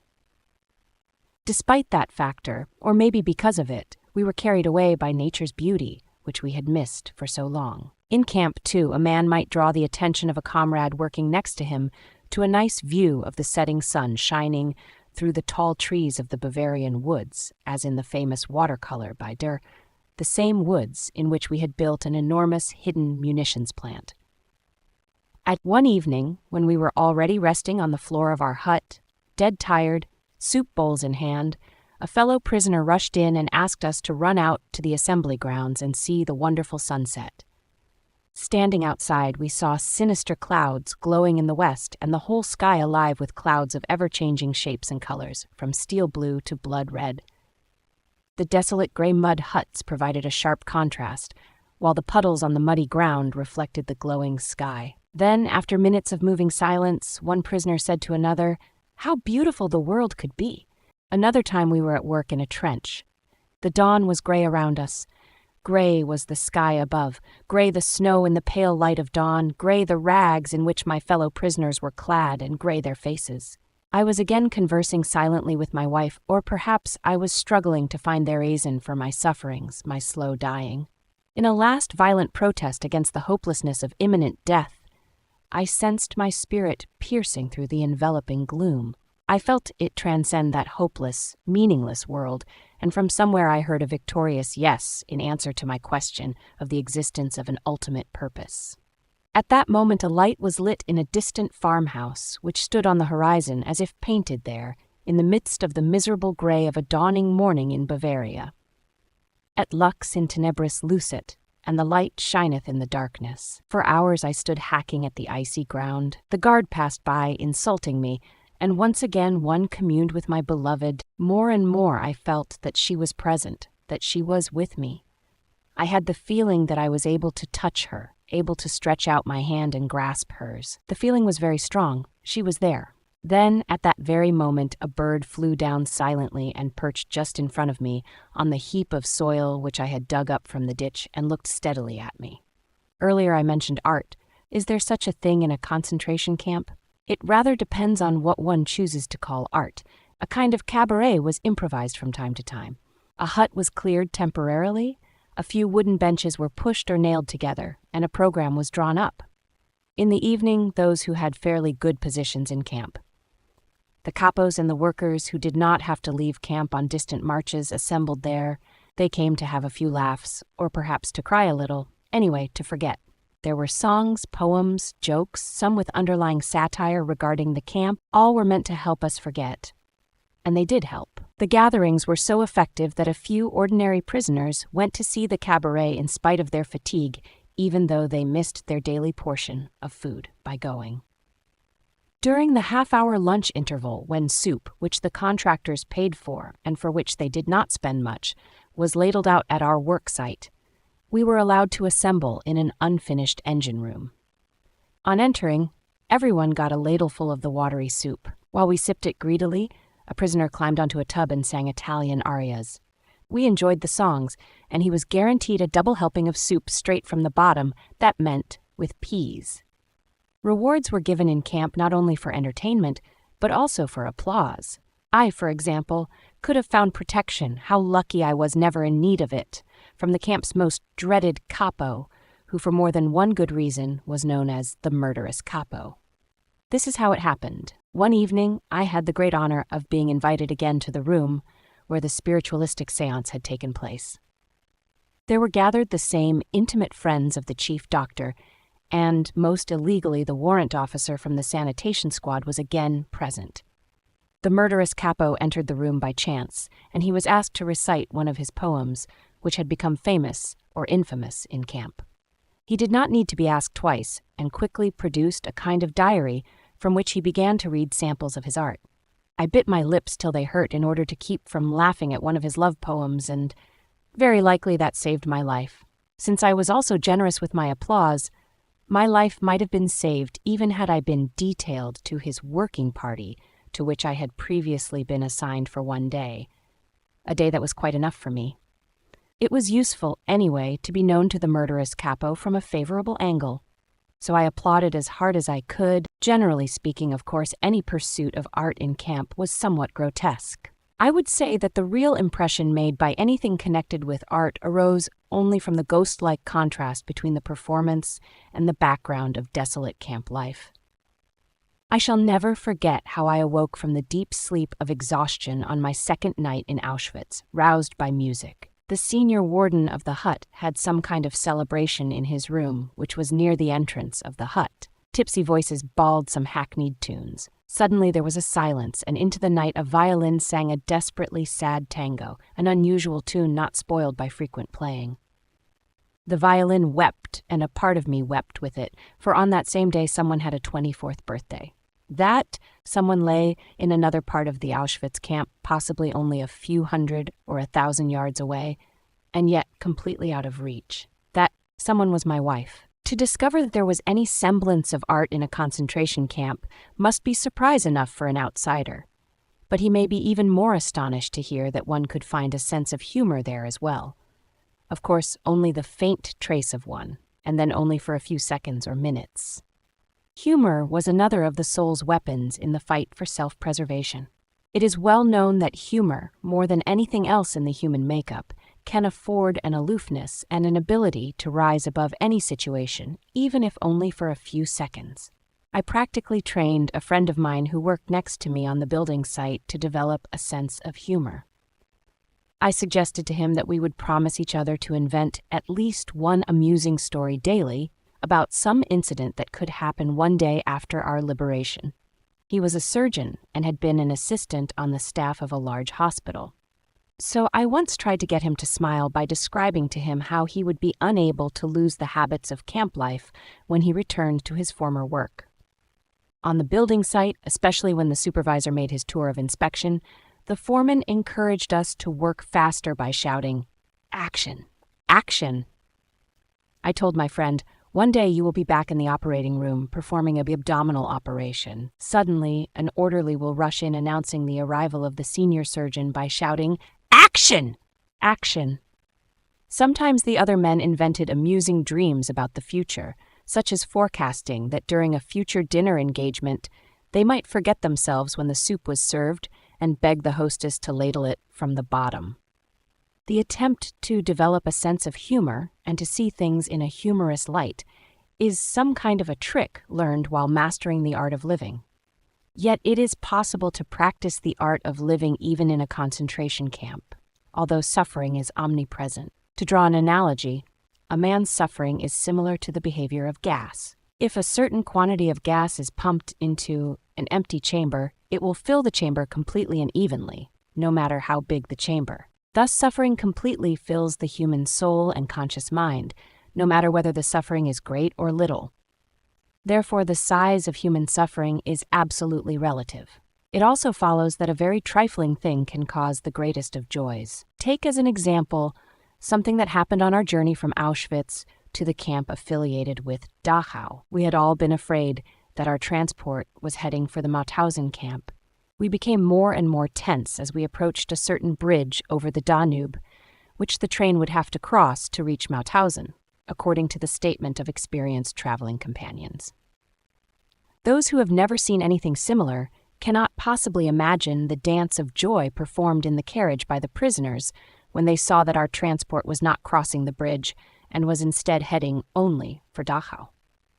And again, what happened on our arrival in that camp after a journey lasting 2 days and 3 nights? There had not been enough room for everybody to crouch on the floor of the carriage at the same time. The majority of us had to stand all the way, while a few took turns at squatting on the scanty straw which was soaked with human urine. When we arrived, the first important news that we heard from older prisoners was that this comparatively small camp, its population was 2,500, had no oven, no crematorium, no gas. That meant that a person who had become a Muslim could not be taken straight to the gas chamber, but would have to wait until a so-called sick convoy had been arranged to return to Auschwitz. This joyful surprise put us all in a good mood. The wish of the senior warden of our hut in Auschwitz had come true. We had come, as quickly as possible, to a camp which did not have a chimney, unlike Auschwitz. We laughed and cracked jokes in spite of and during all we had to go through in the next few hours. When we knew arrivals were counted, one of us was missing, so we had to wait outside in the rain and cold wind until the missing man was found. He was at last discovered in a hut where he had fallen asleep from exhaustion. Then the roll call was turned into a punishment parade. All through the night and late into the next morning, we had to stand outside, frozen and soaked to the skin after the strain of our long journey. And yet we were all very pleased. There was no chimney in this camp, and Auschwitz was a long way off. Another time we saw a group of convicts pass our work site. How obvious the relativity of all suffering appeared to us then. We envied those prisoners their relatively well-regulated, secure, and happy life. They surely had regular opportunities to take baths, we thought sadly. They surely had toothbrushes and clothes brushes, mattresses, a separate one for each of them, and monthly mail bringing them news of the whereabouts of their relatives, or at least of whether they were still alive or not. We had lost all that a long time ago, and how we envied those of us who had the opportunity to get into a factory and work in a sheltered room. It was everyone's wish to have such a life-saving piece of luck. The scale of relative luck extends even further, even among those detachments outside the camp, in one of which I was a member. There were some units which were considered worse than others. One could envy a man who did not have to wade in deep, muddy clay on a steep slope, emptying the tubs of a small field railway for 12 hours daily. Most of the daily accidents occurred on this job, and they were often fatal. In other work parties, the foremen maintained an apparently local tradition of dealing out numerous blows, which made us talk of the relative luck of not being under their command, or perhaps of being under it only temporarily. Once, by an unlucky chance, I got into such a group if an air raid alarm had not interrupted us after 2 hours, during which time the foreman had worked on me especially, making it necessary to regroup the workers afterwards. I think that I would have returned to camp on one of the sledges, which carried those who had died or were dying from exhaustion. No one can imagine the relief that the siren can bring in such a situation. Not even a boxer who has heard the bell signifying the finish of a round, and who is thus saved at the last minute from the danger of a knockout. We were grateful for the smallest of mercies. We were glad when there was time to delouse before going to bed, although in itself this was no pleasure, as it meant standing naked in an unheated hut where icicles hung from the ceiling. But we were thankful if there was no air raid alarm during this operation and the lights were not switched off. If we could not do the job properly, we were kept awake half the night. The meager pleasures of camp life provided a kind of negative happiness, freedom from suffering, as Schopenhauer put it, and even that in a relative way only. Real positive pleasures, even small ones, were very few. I remember drawing up a kind of balance of pleasures one day and finding that in many, many past weeks I had experienced only 2 pleasurable moments. One occurred when, on returning from work, I was admitted to the cookhouse after a long wait and was assigned to the line filing up to prisoner cook F. He stood behind one of the huge pans and ladled soup into the bowls which were held out to him by the prisoners, who hurriedly filed past. He was the only cook who did not look at the men whose bowls he was filling, the only cook who dealt out the soup equally, regardless of recipient, and who did not make favorites of his personal friends or countrymen, picking out the potatoes for them, while the others got watery soup skimmed from the top. But it is not for me to pass judgment on those prisoners who put their own people above everyone else. Who can throw a stone at a man who favors his friends under circumstances when, sooner or later, it is a question of life or death? No man should judge unless he asks himself in absolute honesty whether in a similar situation he might not have done the same. Long after I had resumed normal life again, that means a long time after my release from camp, somebody showed me an illustrated weekly with photographs of prisoners lying crowded on their bunks, staring dully at a visitor. Isn't this terrible, the dreadful staring faces, everything about it? Why, I asked, for I genuinely did not understand, for at that moment I saw it all again. At 5 a.m., it was still pitch dark outside. I was lying on the hard boards in an earthen hut, where about 70 of us were taken care of. We were sick and did not have to leave camp for work. We did not have to go on parade. We could lie all day in our little corner in the hut and doze and wait for the daily distribution of bread, which of course was reduced for the sick, and for the daily helping of soup, watered down and also decreased in quantity. But how content we were, happy in spite of everything, while we cowered against each other to avoid any unnecessary loss of warmth and were too lazy and disinterested to move a finger unnecessarily. We heard shrill whistles and shouts from the square where the night shift had just returned and was assembling for roll call. The door was flung open and the snowstorm blew into our hut. An exhausted comrade covered with snow stumbled inside to sit down for a few minutes. But the senior warden turned him out again. It was strictly forbidden to admit a stranger to a hut while a checkup on the men was in progress. How sorry I was for that fellow, and how glad not to be in his skin at that moment, but instead to be sick and able to doze on in the sick quarters. What a lifesaver it was to have 2 days there, and perhaps even 2 extra days after those. All this came to my mind when I saw the photographs in the magazine. When I explained, my listeners understood why I did not find the photographs so terrible. The people shown on it might not have been so unhappy after all. On my 4th day in the sick quarters, I had just been detailed to the night shift when the chief doctor rushed in and asked me to volunteer for medical duties in another camp containing typhus patients. against the urgent advice of my friends. And despite the fact that almost none of my colleagues offered their services, I decided to volunteer. I knew that in a working party I would die in a short time. But if I had to die, there might at least be some sense in my death. I thought that it would doubtless be more to the purpose to try and help my comrades as a doctor than to vegetate or finally lose my life as the unproductive laborer that I was then. For me, this was simple mathematics, not sacrifice. But secretly, the warrant officer from the sanitation squad had ordered that the 2 doctors who had volunteered for the typhus camp should be taken care of till they left. We looked so weak that he feared that he might have 2 additional corpses on his hands rather than 2 doctors. I mentioned earlier how everything that was not connected with the immediate task of keeping oneself and one's closest friends alive lost its value.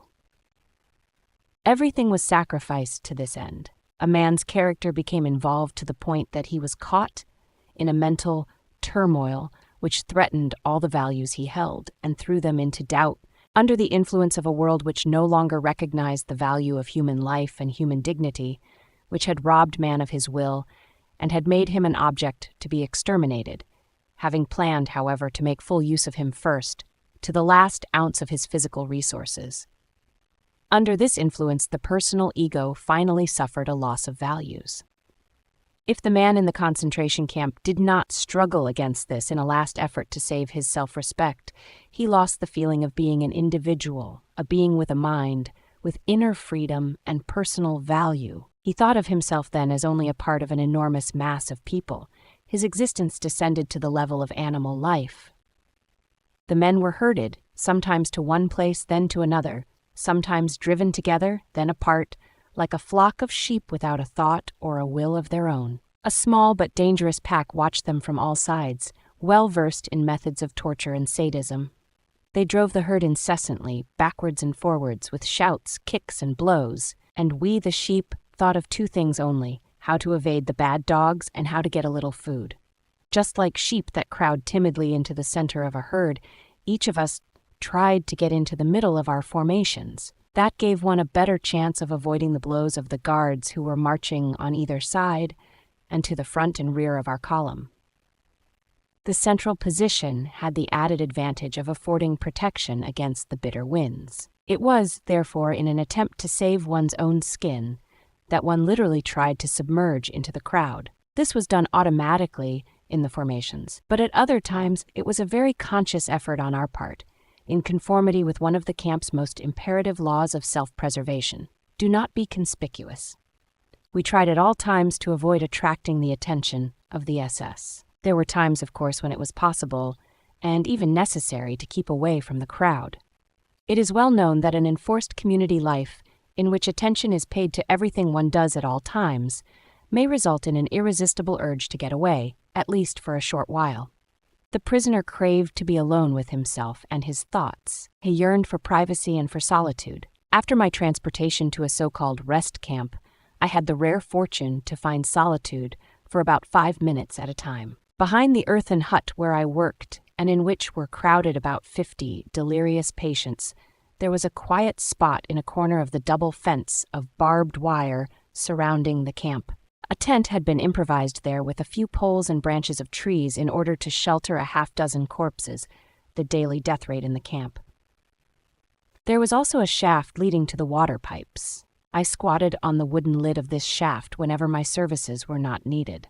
I just sat and looked out at the green flowering slopes and the distant blue hills of the Bavarian landscape, framed by the meshes of barbed wire. I dreamed longingly, and my thoughts wandered north and northeast in the direction of my home, but I could only see clouds. The corpses near me, crawling with lice, did not bother me. Only the steps of passing guards could rouse me from my dreams, or perhaps it would be a call to the sick bay, or to collect a newly arrived supply of medicine for my hut, consisting of perhaps 5 or 10 tablets of aspirin to last for several days for 50 patients.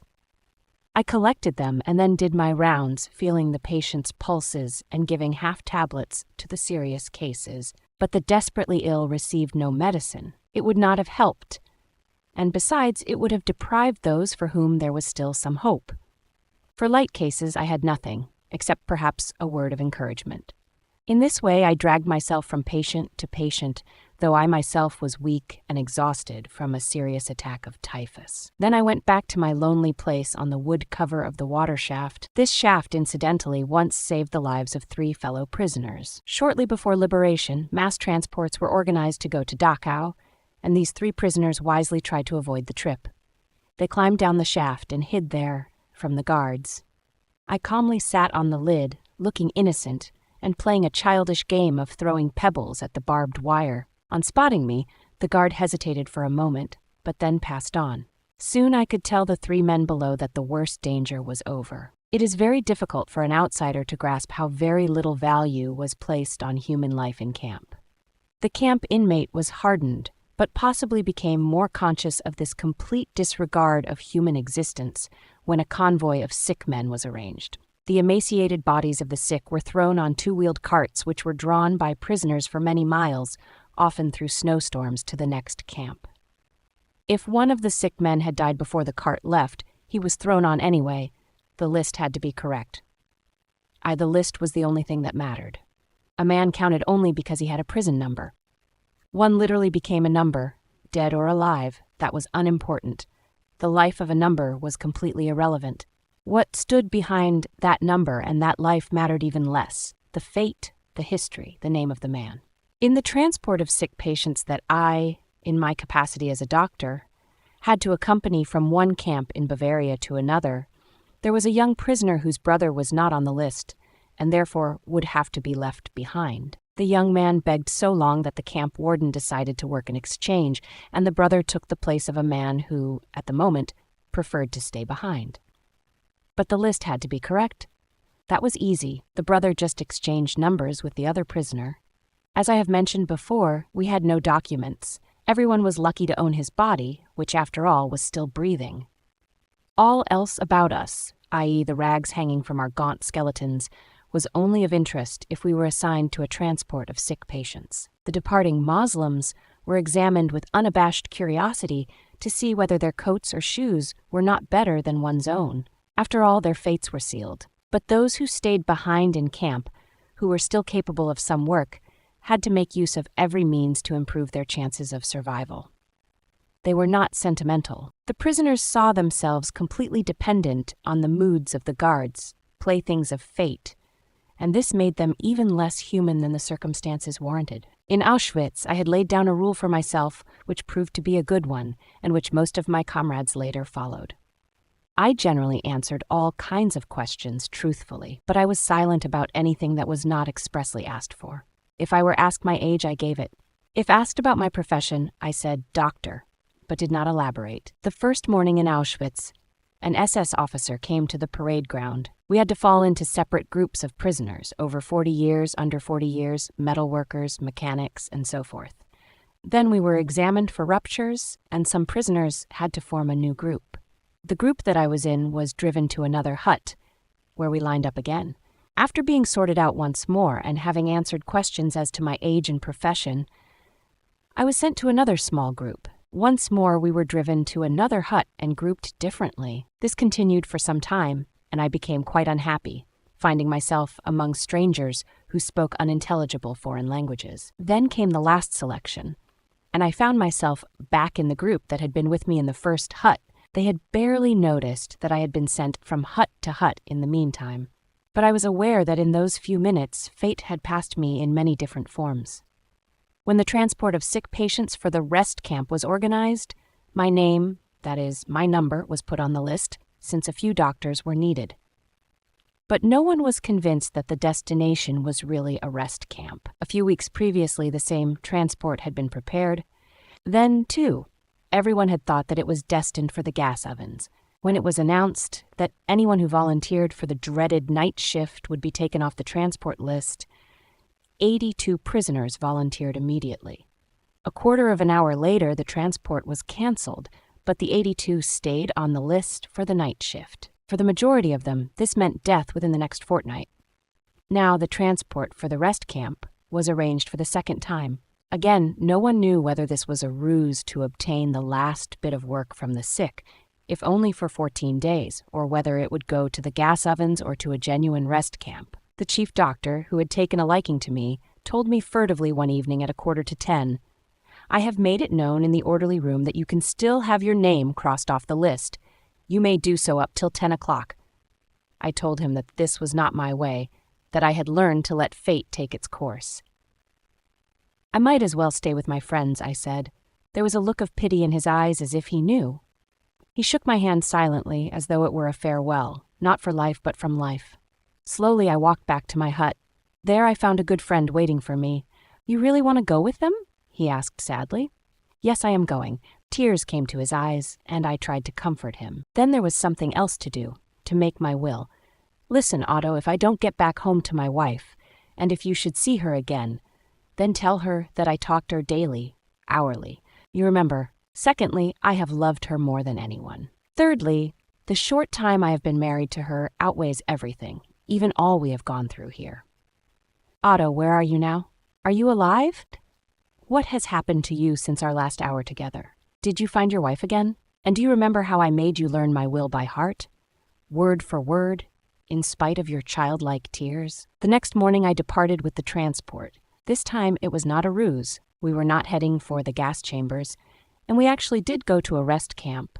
Those who had pitied me remained in a camp where famine was to rage even more fiercely than in our new camp. They tried to save themselves, but they only sealed their own fates.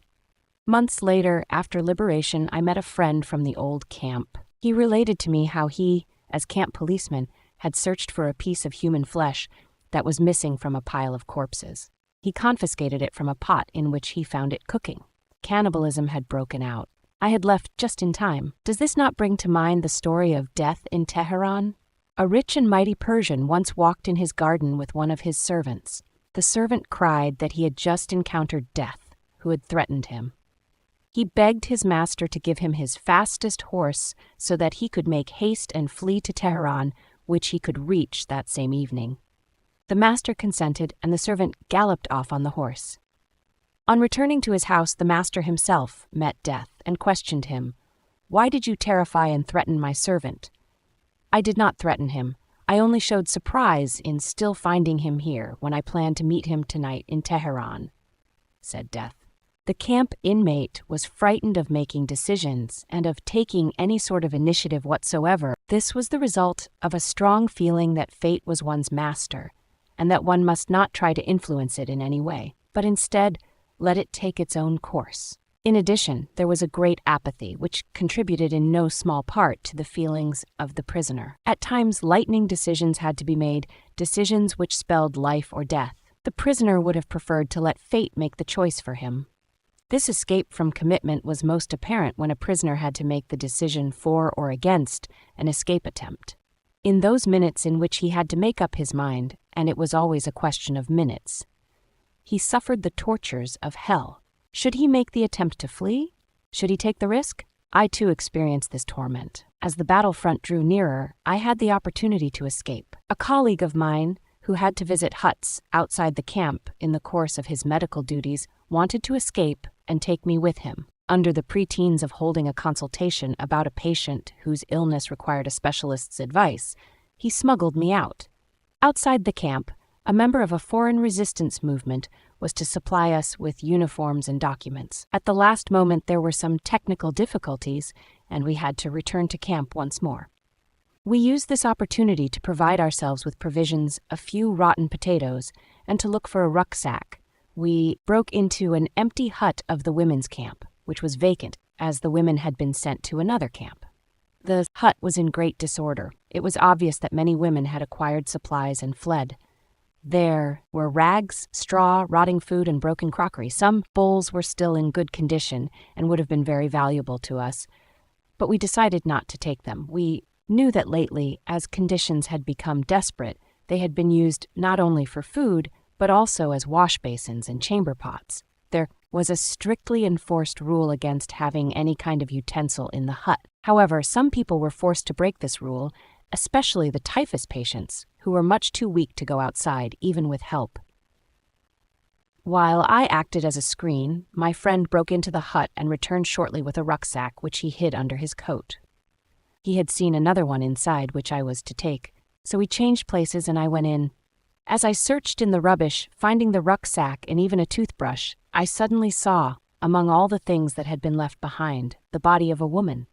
I ran back to my hut to collect all my possessions. My food bowl, a pair of torn mittens, inherited from a dead typhus patient, and a few scraps of paper covered with shorthand notes, on which, as I mentioned before, I had started to reconstruct the manuscript which I lost at Auschwitz. I made a quick last round of my patients, who were lying huddled on the rotten planks of wood on either side of the huts. I came to my only countryman, who was almost dying, and whose life it had been my ambition to save in spite of his condition. I had to keep my intention to escape to myself, but my comrade seemed to guess that something was wrong. Perhaps I showed a little nervousness. In a tired voice he asked me, "You too are getting out?" I denied it, but I found it difficult to avoid his sad look. After my round, I returned to him. Again a hopeless look greeted me, and somehow I felt it to be an accusation. The unpleasant feeling that had gripped me as soon as I had told my friend I would escape with him became more intense. Suddenly I decided to take fate into my own hands for once. I ran out of the hut and told my friend that I could not go with him. As soon as I had told him with finality that I had made up my mind to stay with my patients, the unhappy feeling left me. I did not know what the following days would bring, but I had gained an inward peace that I had never experienced before. I returned to the hut, sat down on the boards at my countryman's feet, and tried to comfort him. Then I chatted with the others, trying to quiet them in their delirium. Our last day in camp arrived. As the battlefront came nearer, mass transports had taken nearly all the prisoners to other camps. The camp authorities, the capos, and the cooks had fled. On this day, an order was given that the camp must be evacuated completely by sunset. Even the few remaining prisoners, the sick, a few doctors, and some nurses, would have to leave. At night, the camp was to be set on fire. In the afternoon, the trucks which were to collect the sick had not yet appeared. Instead, the camp gates were suddenly closed, and the barbed wire closely watched so that no one could attempt an escape. The remaining prisoners seemed to be destined to burn with the camp. For the second time, my friend and I decided to escape. We had been given an order to bury 3 men outside the barbed wire fence. We were the only 2 in camp who had strength enough to do the job. Nearly all the others lay in the few huts which were still in use, prostrate with fever and delirium. We now made our plans. Along with the first body, we would smuggle out my friend's rucksack, hiding it in the old laundry tub, which served as a coffin. When we took out the second body, we would also carry out my rucksack. And on the third trip, we intended to make our escape. The first 2 trips went according to plan. After we returned, I waited while my friend tried to find a piece of bread so that we would have something to eat during the next few days in the woods. I waited. Minutes passed. I became more and more impatient as he did not return. After 3 years of imprisonment, I was picturing freedom joyously, imagining how wonderful it would be to run toward the battlefront. But we did not get that far. The very moment when my friend came back, the camp gate was thrown open. A splendid aluminium-colored car, on which were painted large red crosses, slowly rolled onto the parade ground. A delegate from the International Red Cross in Geneva had arrived, and the camp and its inmates were under his protection. The delegate billeted himself in a farmhouse in the vicinity in order to be near the camp at all times in case of emergency. Who worried about escape now? Boxes with medicines were unloaded from the car. Cigarettes were distributed. We were photographed, and joy reigned supreme. Now there was no need for us to risk running toward the fighting line. In our excitement, we had forgotten the third body, so we carried it outside and dropped it into the narrow grave we had dug for the 3 corpses. The guard who accompanied us, a relatively inoffensive man, suddenly became quite gentle. He saw that the tables might be turned and tried to win our goodwill. He joined in the short prayers that we offered for the dead men before throwing soil over them. After the tension and excitement of the past days and hours, those last days in our race with death, the words of our prayer asking for peace were as fervent as any ever uttered by the human voice. And so the last day in camp passed in anticipation of freedom. But we had rejoiced too early. The Red Cross delegate had assured us that an agreement had been signed and that the camp must not be evacuated. But that night the SS arrived with trucks and brought an order to clear the camp. The last remaining prisoners were to be taken to a central camp, from which they would be sent to Switzerland within 48 hours, to be exchanged for some prisoners of war. We scarcely recognized the SS.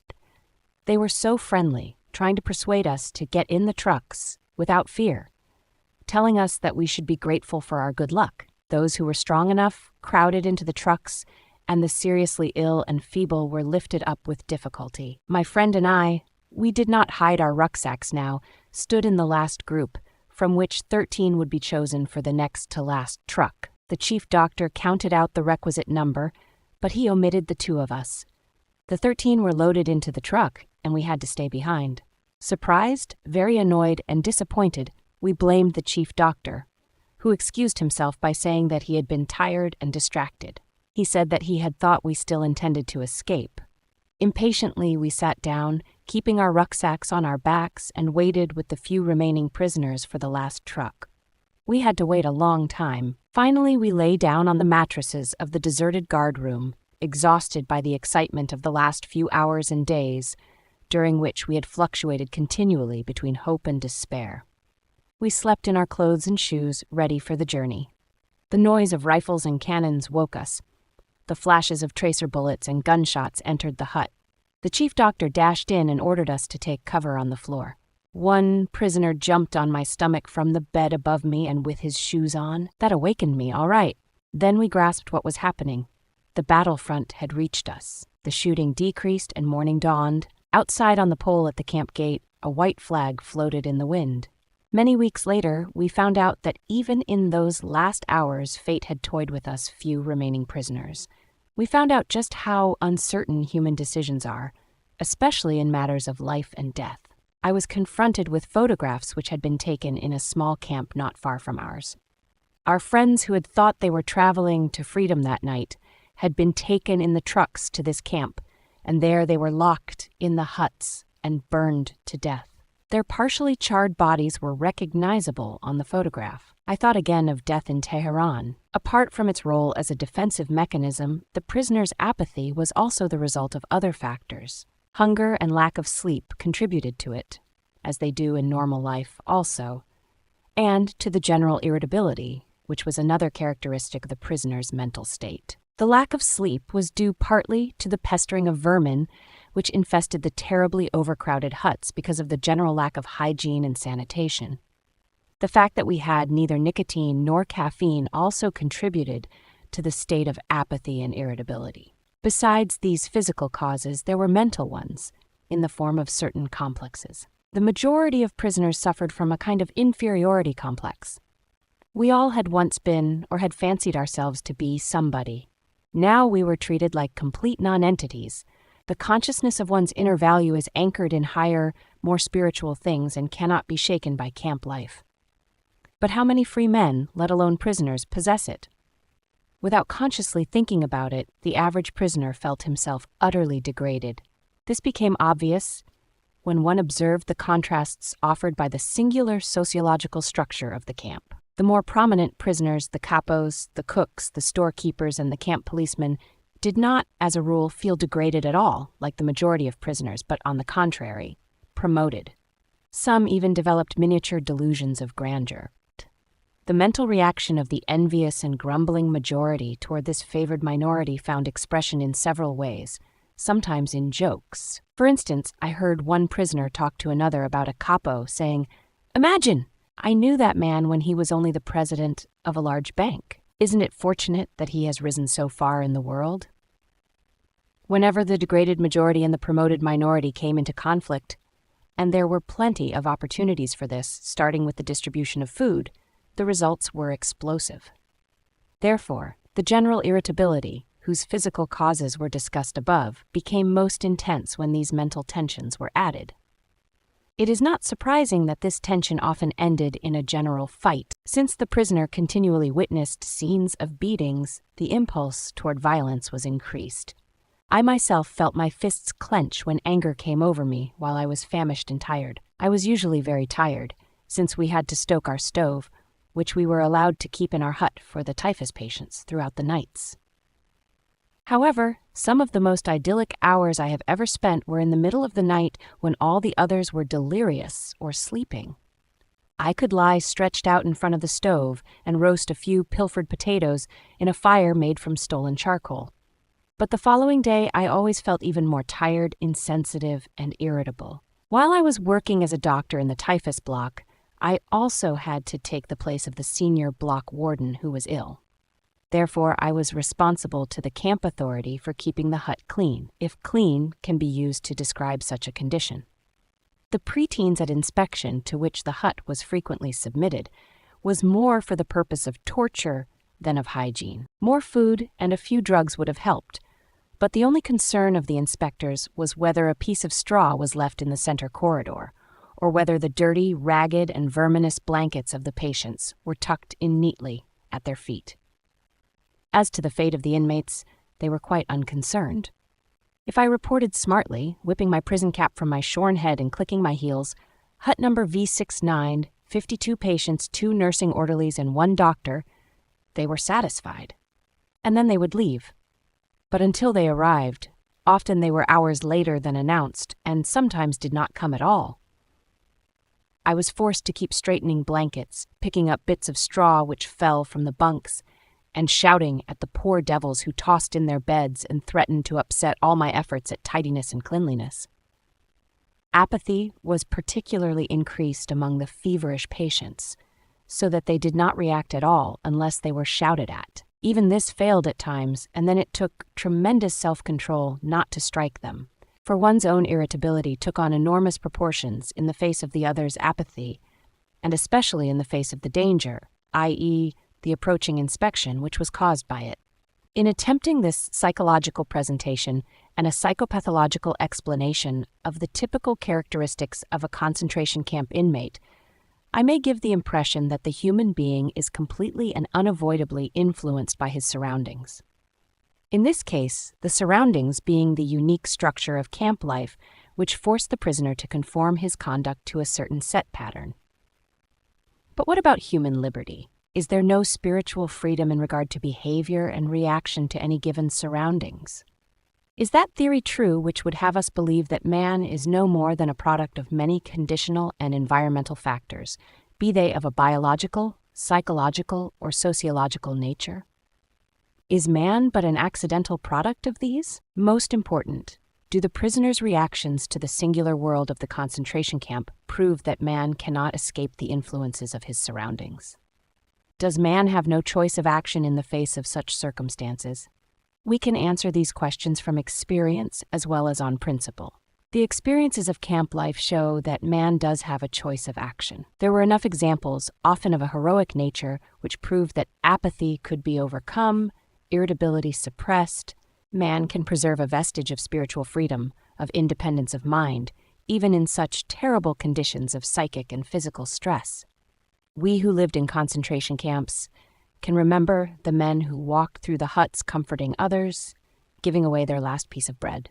They may have been few in number, but they offer sufficient proof that everything can be taken from a man but one thing, the last of the human freedoms, to choose one's attitude in any given set of circumstances, to choose one's own way, and there were always choices to make. Every day, every hour offered the opportunity to make a decision which determined whether you would or would not submit to those powers which threatened to rob you of your very self, your inner freedom, which determined whether or not you would become the plaything of circumstance, renouncing freedom and dignity to become molded into the form of the typical inmate.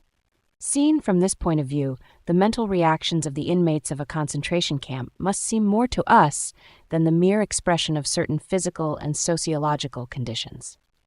Even though conditions such as lack of sleep, insufficient food, and various mental stresses may suggest that the inmates were bound to react in certain ways, in the final analysis it becomes clear that the sort of person the prisoner became was the result of an inner decision, and not the result of camp influences alone. Fundamentally, therefore, any man can, even under such circumstances, decide what shall become of him, mentally and spiritually. He may retain his human dignity even in a concentration camp. Dostoevsky said once, "There is only one thing that I dread, not to be worthy of my sufferings." These words frequently came to my mind after I became acquainted with those martyrs whose behavior in camp, whose suffering and death bore witness to the fact that the last inner freedom cannot be lost. It can be said that they were worthy of their sufferings. The way they bore their suffering was a genuine inner achievement. It is this spiritual freedom which cannot be taken away that makes life meaningful and purposeful. An active life serves the purpose of giving man the opportunity to realize values in creative work, while a passive life of enjoyment affords him the opportunity to obtain fulfillment in experiencing beauty, art, or nature. But there is also purpose in that life which is almost barren of both creation and enjoyment, and which admits of but one possibility of high moral behavior, namely in man's attitude to his existence, an existence restricted by external forces. A creative life and a life of enjoyment are banned to him, but not only creativeness and enjoyment are meaningful. If there is a meaning in life at all, then there must be a meaning in suffering. Suffering is an ineradicable part of life, even as fate and death. Without suffering and death, human life cannot be complete. The way in which a man accepts his fate and all the suffering it entails, the way in which he takes up his cross, gives him ample opportunity, even under the most difficult circumstances, to add a deeper meaning to his life. It may remain brave, dignified, and unselfish, or in the bitter fight for self-preservation, he may forget his human dignity and become no more than an animal. Here lies the chance for a man either to make use of or to forego the opportunities of attaining the moral values that a difficult situation may afford him, and this decides whether he is worthy of his sufferings or not. Do not think that these considerations are unworldly and too far removed from real life. It is true that only a few people are capable of reaching such high moral standards. Of the prisoners, only a few kept their full inner liberty and obtained those values which their suffering afforded. But even one such example is sufficient proof that man's inner strength may raise him above his outward fate. Such men are not only in concentration camps. Everywhere man is confronted with fate, with the chance of achieving something through his own suffering. Take the fate of the sick, especially those who are incurable. I once read a letter written by a young invalid in which he told a friend that he had just found out he would not live for long, that even an operation would be of no help.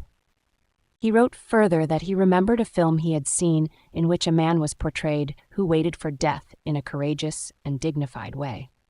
The boy had thought it a great accomplishment to meet death so well. Now, he wrote, fate was offering him a similar chance. Those of us who saw the film called Resurrection, taken from a book by Tolstoy years ago, may have had similar thoughts. Here were great destinies and great men. For us, at that time, there was no great fate. There was no chance to achieve such greatness. After the picture, we went to the nearest cafe, and over a cup of coffee and a sandwich, we forgot the strange metaphysical thoughts which for one moment had crossed our minds. But when we ourselves were confronted with a great destiny and faced with the decision of meeting it with equal spiritual greatness, by then we had forgotten our youthful resolutions of long ago, and we failed. Perhaps there came a day for some of us when we saw the same film again, or a similar one, but by then other pictures may have simultaneously unrolled before one's inner eye. Pictures of people who attained much more in their lives than a sentimental film could show. Some details of a particular man's inner greatness may have come to one's mind, like the story of the young woman whose death I witnessed in a concentration camp. It is a simple story. There is little to tell, and it may sound as if I had invented it, but to me, it seems like a poem. This young woman knew that she would die in the next few days. But when I talked to her, she was cheerful in spite of this knowledge. I am grateful that fate has hit me so hard, she told me. In my former life, I was spoiled and did not take spiritual accomplishments seriously. Pointing through the window of the hut, she said, "This tree here is the only friend I have in my loneliness." Through that window, she could see just one branch of a chestnut tree, and on the branch were 2 blossoms. "I often talk to this tree," she said to me. I was startled and didn't quite know how to take her words. Was she delirious? Did she have occasional hallucinations? Anxiously, I asked her if the tree replied. Yes. What did it say to her? She answered, "It said to me, I am here, I am here, I am life, eternal life." We have stated that which was ultimately responsible for the state of the prisoner's inner self was not so much the enumerated psychophysical causes as it was the result of a free decision. Psychological observations of the prisoners have shown that only the men who allowed their inner hold on their moral and spiritual selves to subside eventually fell victim to the camp's degenerating influences. The question now arises, what could or should have constituted this inner hold? Former prisoners, when writing or relating their experiences, agree that the most depressing influence of all was that a prisoner could not know how long his term of imprisonment would be. He had been given no date for his release. In our camp, it was pointless even to talk about it. Actually, a prison term was not only uncertain but unlimited. A well-known research psychologist has pointed out that life in a concentration camp could be called a provisional existence. We can add to this by defining it as a provisional existence of unknown limit. New arrivals usually knew nothing about the conditions at a camp. Those who had come back from other camps were obliged to keep silent, and from some camps no one had returned. On entering camp, a change took place in the minds of the men. With the end of uncertainty, there came the uncertainty of the end. It was impossible to foresee whether or when, if at all, this form of existence would end. The Latin word finis has two meanings, the end or the finish, and a goal to reach. A man who could not see the end of his provisional existence was not able to aim at an ultimate goal in life. He ceased living for the future, in contrast to a man in normal life. Therefore, the whole structure of his inner life changed. Signs of decay set in, which we know from other areas of life. The unemployed worker, for example, is in a similar position. His existence has become provisional, and in a certain sense, he cannot live for the future or aim at a goal. Research work done on unemployed minors has shown that they suffer from a peculiar sort of deformed time, inner time, which is a result of their unemployed state. Prisoners, too, suffered from this strange time experience. In camp, a small time unit, a day, for example, filled with hourly tortures and fatigue, appeared endless. A larger time unit, perhaps a week, seemed to pass very quickly. My comrades agreed when I said that in camp, a day lasted longer than a week. How paradoxical was our time experience. In this connection, we are reminded of Thomas Mann's The Magic Mountain, which contains some very pointed psychological remarks. Mann studies the spiritual development of people who are in an analogous psychological position, i.e., tuberculosis patients in a sanatorium who also know no date for their release. They experience a similar existence, without a future and without a goal. One of the prisoners, who on his arrival marched with a long column of new inmates from the station to the camp, told me later that he had felt as though he were marching at his own funeral. His life had seemed to him absolutely without future. He regarded it as over and done, as if he had already died. This feeling of lifelessness was intensified by other causes. In time, it was the limitlessness of the term of imprisonment which was most acutely felt. In space, the narrow limits of the prison. Anything outside the barbed wire became remote, out of reach, and in a way, unreal. The events and the people outside, all the normal life there, had a ghostly aspect for the prisoner. The outside life, that is, as much as he could see of it, appeared to him almost as it might have to a dead man who looked at it from another world. A man who let himself decline because he could not see any future goal found himself occupied with retrospective thoughts. In a different connection, we have already spoken of the tendency there was to look into the past, to help make the present, with all its horrors, less real. But in robbing the present of its reality, there lay a certain danger. It became easy to overlook the opportunities to make something positive of camp life, opportunities which really did exist. Regarding our provisional existence as unreal was in itself an important factor in causing the prisoners to lose their hold on life. Everything in a way became pointless. Such people forgot that often it is just such an exceptionally difficult external situation which gives man the opportunity to grow spiritually beyond himself. Instead of taking the camp's difficulties as a test of their inner strength, they did not take their life seriously and despised it as something of no consequence. They preferred to close their eyes and to live in the past. Life for such people became meaningless. Naturally, only a few people were capable of reaching great spiritual heights, but a few were given the chance to attain human greatness even through their apparent worldly failure and death, an accomplishment which in ordinary circumstances they would never have achieved. To the others of us, the mediocre and the half-hearted, the words of Bismarck could be applied. Life is like being at the dentist. You always think that the worst is still to come, and yet it is over already.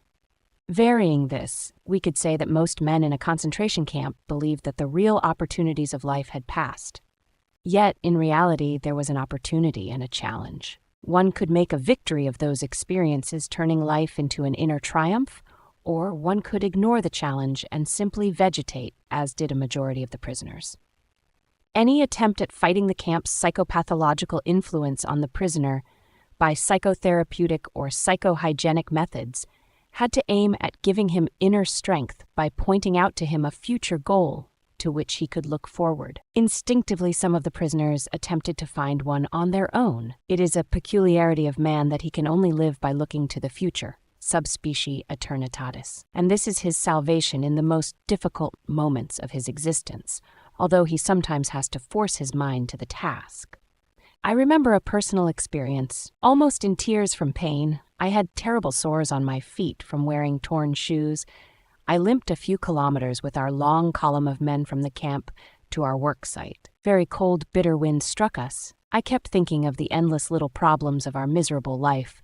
What would there be to eat tonight? If a piece of sausage came as extra ration, should I exchange it for a piece of bread? Should I trade my last cigarette, which was left from a bonus I received a fortnight ago, for a bowl of soup? How could I get a piece of wire to replace the fragment which served as one of my shoelaces? Would I get to our work site in time to join my usual working party, or would I have to join another which might have a brutal foreman? What could I do to get on good terms with the capo, who could help me to obtain work in camp, instead of undertaking this horribly long daily march? I became disgusted with the state of affairs which compelled me, daily and hourly, to think of only such trivial things. I forced my thoughts to turn to another subject. Suddenly, I saw myself standing on the platform of a well-lit, warm, and pleasant lecture room. In front of me sat an attentive audience on comfortable, upholstered seats. I was giving a lecture on the psychology of the concentration camp. All that oppressed me at that moment became objective, seen and described from the remote viewpoint of science. By this method, I succeeded somehow in rising above the situation, above the sufferings of the moment, and I observed them as if they were already of the past. Both I and my troubles became the object of an interesting psychoscientific study undertaken by myself. What does Spinoza say in his Ethics? Affectus qui passio est, designitas passio simulat eius claram et distinctam formamus ideam.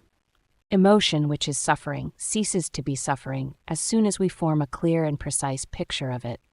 The prisoner who had lost faith in the future, his future, was doomed. With his loss of belief in the future, he also lost his spiritual hold. He let himself decline and became subject to mental and physical decay. Usually this happened quite suddenly, in the form of a crisis, the symptoms of which were familiar to the experienced camp inmate. We all feared this moment, not for ourselves, which would have been pointless, but for our friends. Usually it began with the prisoner refusing one morning to get dressed and wash or to go out on the parade grounds. No entreaties, no blows, no threats had any effect. He just lay there, hardly moving. If this crisis was brought about by an illness, he refused to be taken to the sick bay or to do anything to help himself. He simply gave up. There he remained, lying in his own excreta, and nothing bothered him anymore. I once had a dramatic demonstration of the close link between the loss of faith in the future and this dangerous giving up. My senior block warden, a fairly well-known composer and librettist, confided in me one day. "I would like to tell you something, doctor.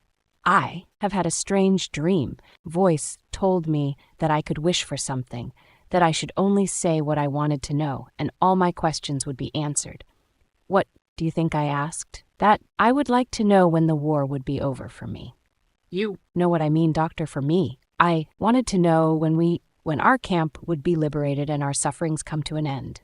"And when did you have this dream?" I asked. "In February 1945, he answered. "It was then the beginning of March." "What did your dream voice answer?" Furtively, he whispered to me, "March 30th. When F told me about his dream, he was still full of hope and convinced that the voice of his dream would be right. But as the promised day drew nearer, the war news which reached our camp made it appear very unlikely that we would be free on the promised date. On March 29th, F suddenly became ill and ran a high temperature. On March 30th, the day his prophecy had told him that the war and suffering would be over for him, he became delirious and lost consciousness. On March 31st, he was dead. To all outward appearances, he had died of typhus. Those who know how close the connection is between the state of mind of a man, his courage and hope, or lack of them, and the state of immunity of his body, will understand that the sudden loss of hope and courage can have a deadly effect. The ultimate cause of my friend's death was that the expected liberation did not come, and he was severely disappointed. This suddenly lowered his body's resistance against the latent typhus infection. His faith in the future and his will to live had become paralyzed, and his body fell victim to illness. And thus, the voice of his dream was right after all. The observations of this one case and the conclusion drawn from them are in accordance with something that was drawn to my attention by the chief doctor of our concentration camp. The death rate in the week between Christmas 1944 and New Year's 1945 increased in camp beyond all previous experience. In his opinion, the explanation for this increase did not lie in the harder working conditions or the deterioration of our food supplies or a change of weather or new epidemics. It was simply that the majority of the prisoners had lived in the naive hope that they would be home again by Christmas. As the time drew near, and there was no encouraging news, the prisoners lost courage and disappointment overcame them. This had a dangerous influence on their powers of resistance, and a great number of them died. As we said before, any attempt to restore a man's inner strength in the camp had first to succeed in showing him some future goal. Nietzsche's words, "He who has a why to live for can bear with almost any how," could be the guiding motto for all psychotherapeutic and psychohygienic efforts regarding prisoners. Whenever there was an opportunity for it, one had to give them a why, an aim for their lives in order to strengthen them to bear the terrible how of their existence. Woe to him who saw no more sense in his life, no aim, no purpose, and therefore no point in carrying on. He was soon lost. The typical reply with which such a man rejected all encouraging arguments was, "I have nothing to expect from life anymore." What sort of answer can one give to that? What was really needed was a fundamental change in our attitude toward life. We had to learn ourselves, and furthermore, we had to teach the despairing men that it did not really matter what we expected from life, but rather what life expected from us. We needed to stop asking about the meaning of life, and instead to think of ourselves as those who were being questioned by life, daily and hourly. Our answer must consist not in talk and meditation, but in right action and in right conduct. Life ultimately means taking the responsibility to find the right answer to its problems and to fulfill the tasks which it constantly sets for each individual.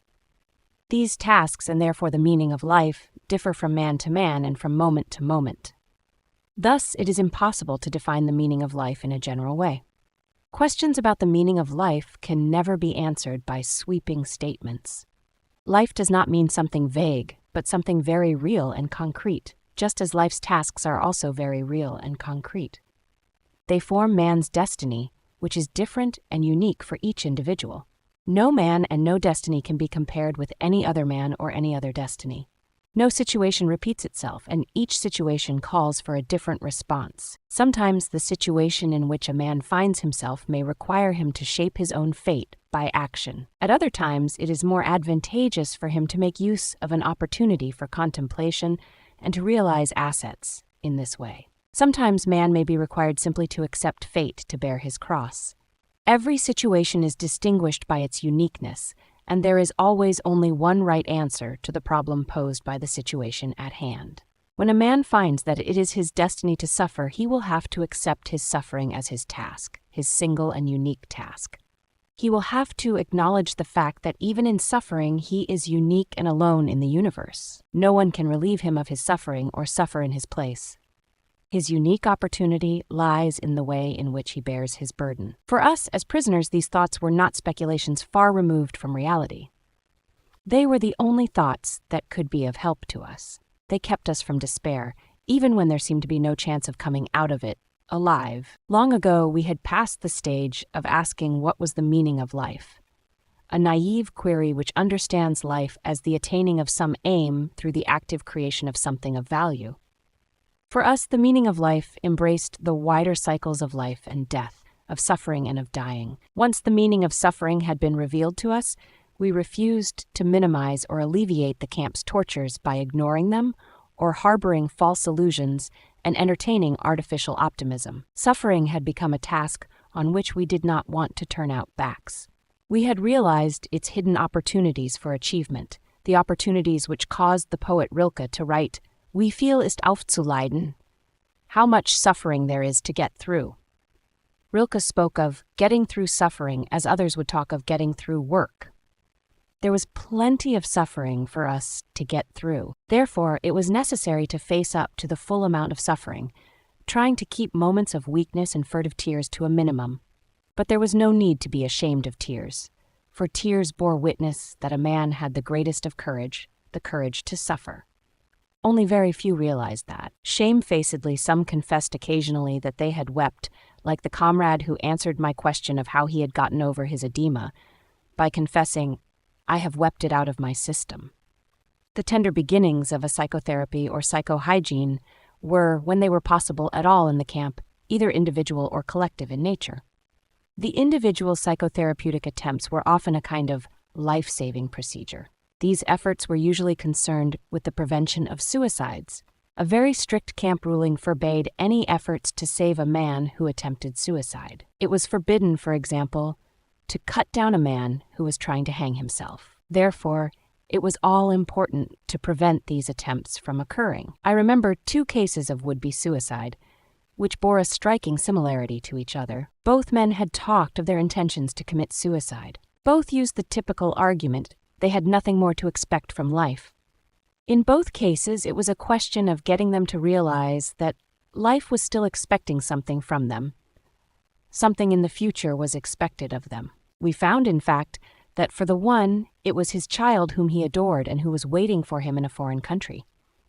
For the other, it was a thing, not a person. This man was a scientist and had written a series of books which still needed to be finished. His work could not be done by anyone else, any more than another person could ever take the place of the father in his child's affections. This uniqueness and singleness which distinguishes each individual and gives a meaning to his existence has a bearing on creative work as much as it does on human love.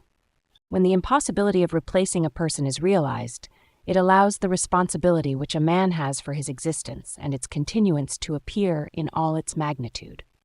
A man who becomes conscious of the responsibility he bears toward a human being who affectionately waits for him or to an unfinished work will never be able to throw away his life. He knows the why for his existence and will be able to bear almost any how. The opportunities for collective psychotherapy were naturally limited in camp. The right example was more effective than words could ever be.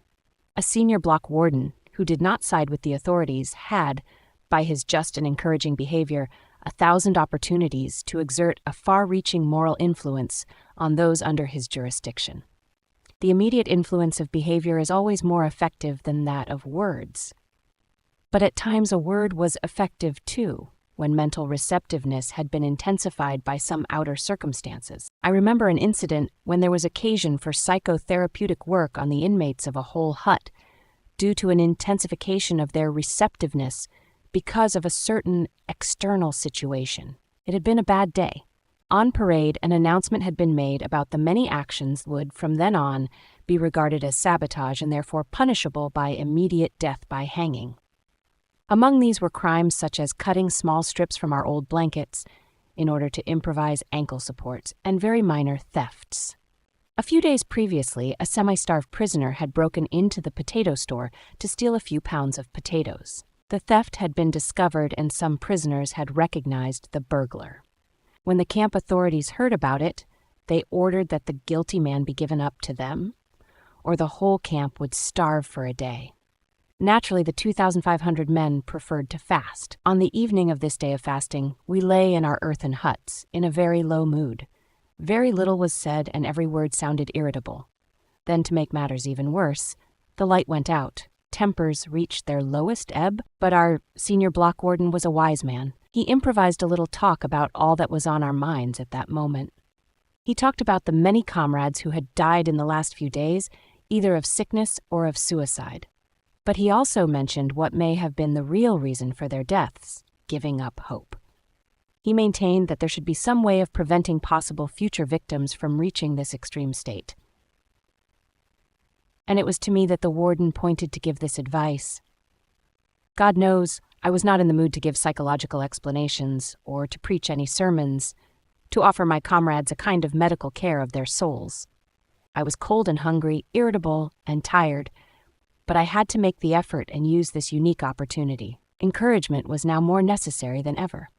So I began by mentioning the most trivial of comforts first. I said that even in this Europe in the 6th winter of the Second World War, our situation was not the most terrible we could think of.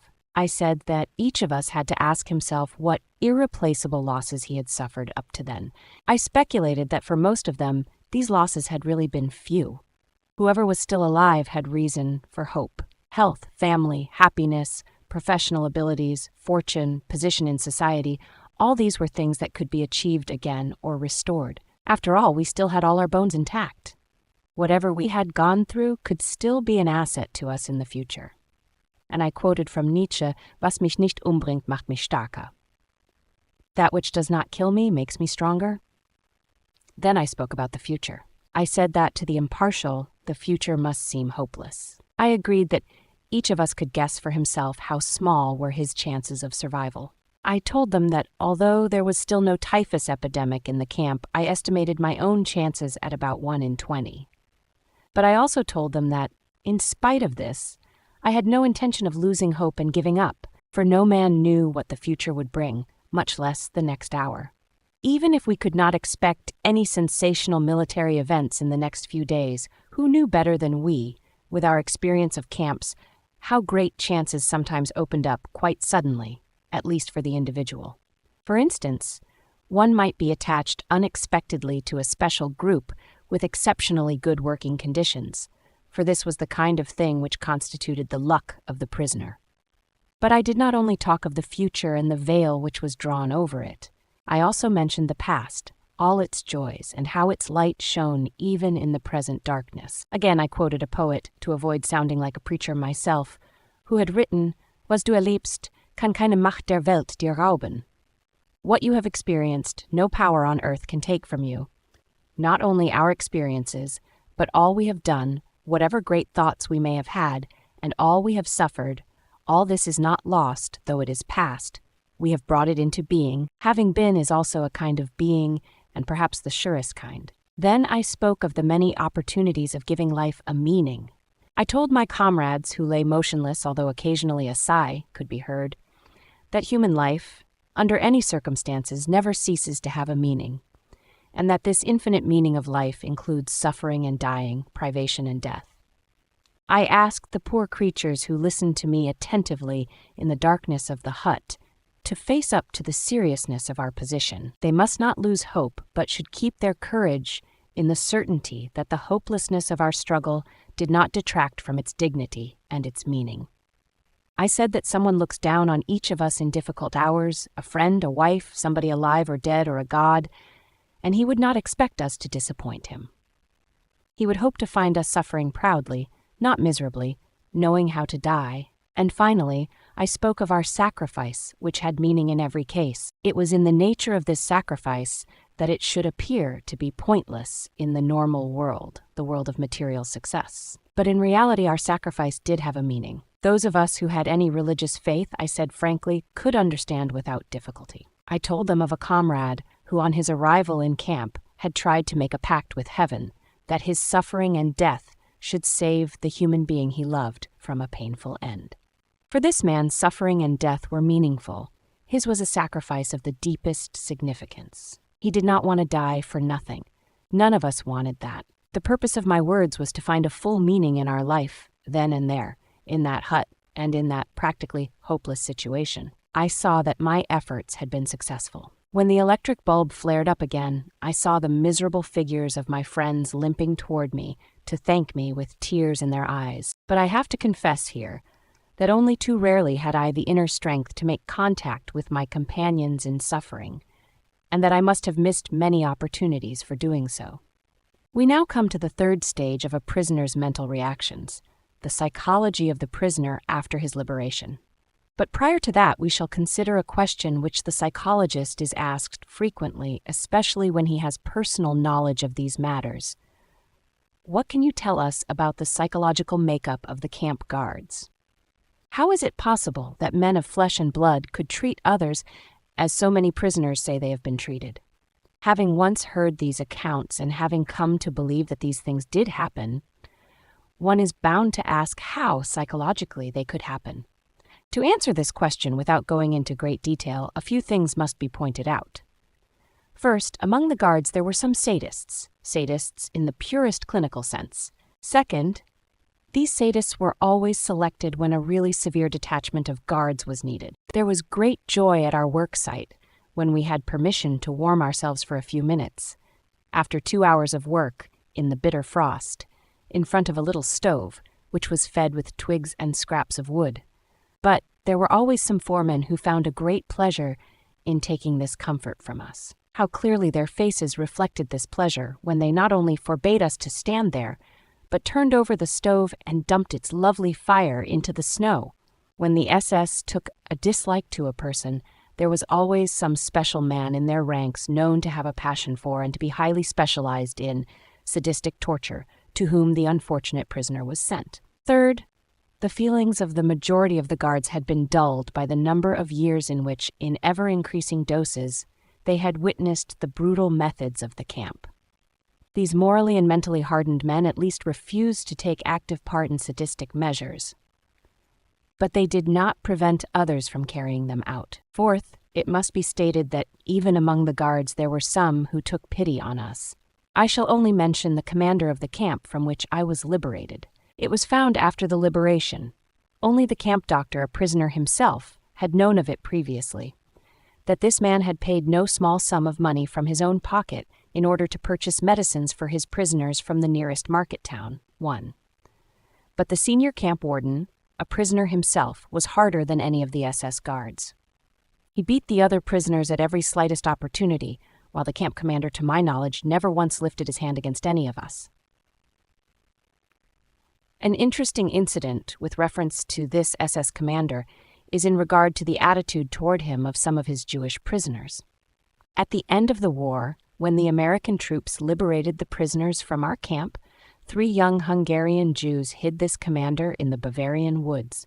Then they went to the commandant of the American forces, who was very eager to capture this SS commander, and they said they would tell him where he was, but only under certain conditions. The American commander must promise that absolutely no harm would come to this man. After a while, the American officer finally promised these young Jews that the SS commander, when taken into captivity, would be kept safe from harm. Not only did the American officer keep his promise, but as a matter of fact, the former SS commander of this concentration camp was in a sense restored to his command, for he supervised the collection of clothing among the nearby Bavarian villages and its distribution to all of us who at that time still wore the clothes we had inherited from other inmates of Camp Auschwitz who were not as fortunate as we, having been sent to the gas chamber immediately upon their arrival at the railway station. It is apparent that the mere knowledge that a man was either a camp guard or a prisoner tells us almost nothing. Human kindness can be found in all groups, even those which as a whole it would be easy to condemn. The boundaries between groups overlapped, and we must not try to simplify matters by saying that these men were angels and those were devils. Certainly, it was a considerable achievement for a guard or foreman to be kind to the prisoners in spite of all the camp's influences, and, on the other hand, the baseness of a prisoner who treated his own companions badly was exceptionally contemptible. Obviously, the prisoners found the lack of character in such men especially upsetting, while they were profoundly moved by the smallest kindness received from any of the guards. I remember how one day a foreman secretly gave me a piece of bread which I knew he must have saved from his breakfast ration. It was far more than the small piece of bread which moved me to tears at that time. It was the human something which this man also gave to me, the word and look which accompanied the gift? From all this, we may learn that there are two races of men in this world, but only these two, the race of the decent man and the race of the indecent man. Both are found everywhere. They penetrate into all groups of society. No group consists entirely of decent or indecent people. In this sense, no group is of pure race, and therefore one occasionally found a decent fellow among the camp guards. Life in a concentration camp tore open the human soul and exposed its depths. Is it surprising that in those depths we again found only human qualities which in their very nature were a mixture of good and evil? The rift dividing good from evil, which goes through all human beings, reaches into the lowest depths and becomes apparent even on the bottom of the abyss, which is laid open by the concentration camp. And now to the last chapter in the psychology of a concentration camp, the psychology of the prisoner who has been released. In describing the experiences of liberation, which naturally must be personal, we shall pick up the threads of that part of our narrative which told of the morning when the white flag was hoisted above the camp gates after days of high tension. This state of inner suspense was followed by total relaxation. But it would be quite wrong to think that we went mad with joy. What then did happen? With tired steps, we prisoners dragged ourselves to the camp gates. Timidly, we looked around and glanced at each other questioningly. Then we ventured a few steps out of camp. This time, no orders were shouted at us, nor was there any need to duck quickly to avoid a blow or kick. Oh no, this time the guards offered us cigarettes. We hardly recognized them at first. They had hurriedly changed into civilian clothes. We walked slowly along the road leading from the camp. Soon our legs hurt and threatened to buckle, but we limped on. We wanted to see the camp's surroundings for the first time with the eyes of free men. Freedom, we repeated to ourselves, and yet we could not grasp it. We had said this word so often during all the years we dreamed about it, that it had lost its meaning. Its reality did not penetrate into our consciousness. We could not grasp the fact that freedom was ours. We came to meadows full of flowers. We saw and realized that they were there, but we had no feelings about them. The first spark of joy came when we saw a rooster with a tail of multicolored feathers. But it remained only a spark. We did not yet belong to this world. In the evening, when we all met again in our hut, one said secretly to the other, "Tell me, were you pleased today?" And the other replied, feeling ashamed as he did not know that we all felt similarly, truthfully, no. We had literally lost the ability to feel pleased and had to relearn it slowly. Psychologically, what was happening to the liberated prisoners could be called depersonalization. Everything appeared unreal, unlikely, as in a dream. We could not believe it was true. How often in the past years had we been deceived by dreams?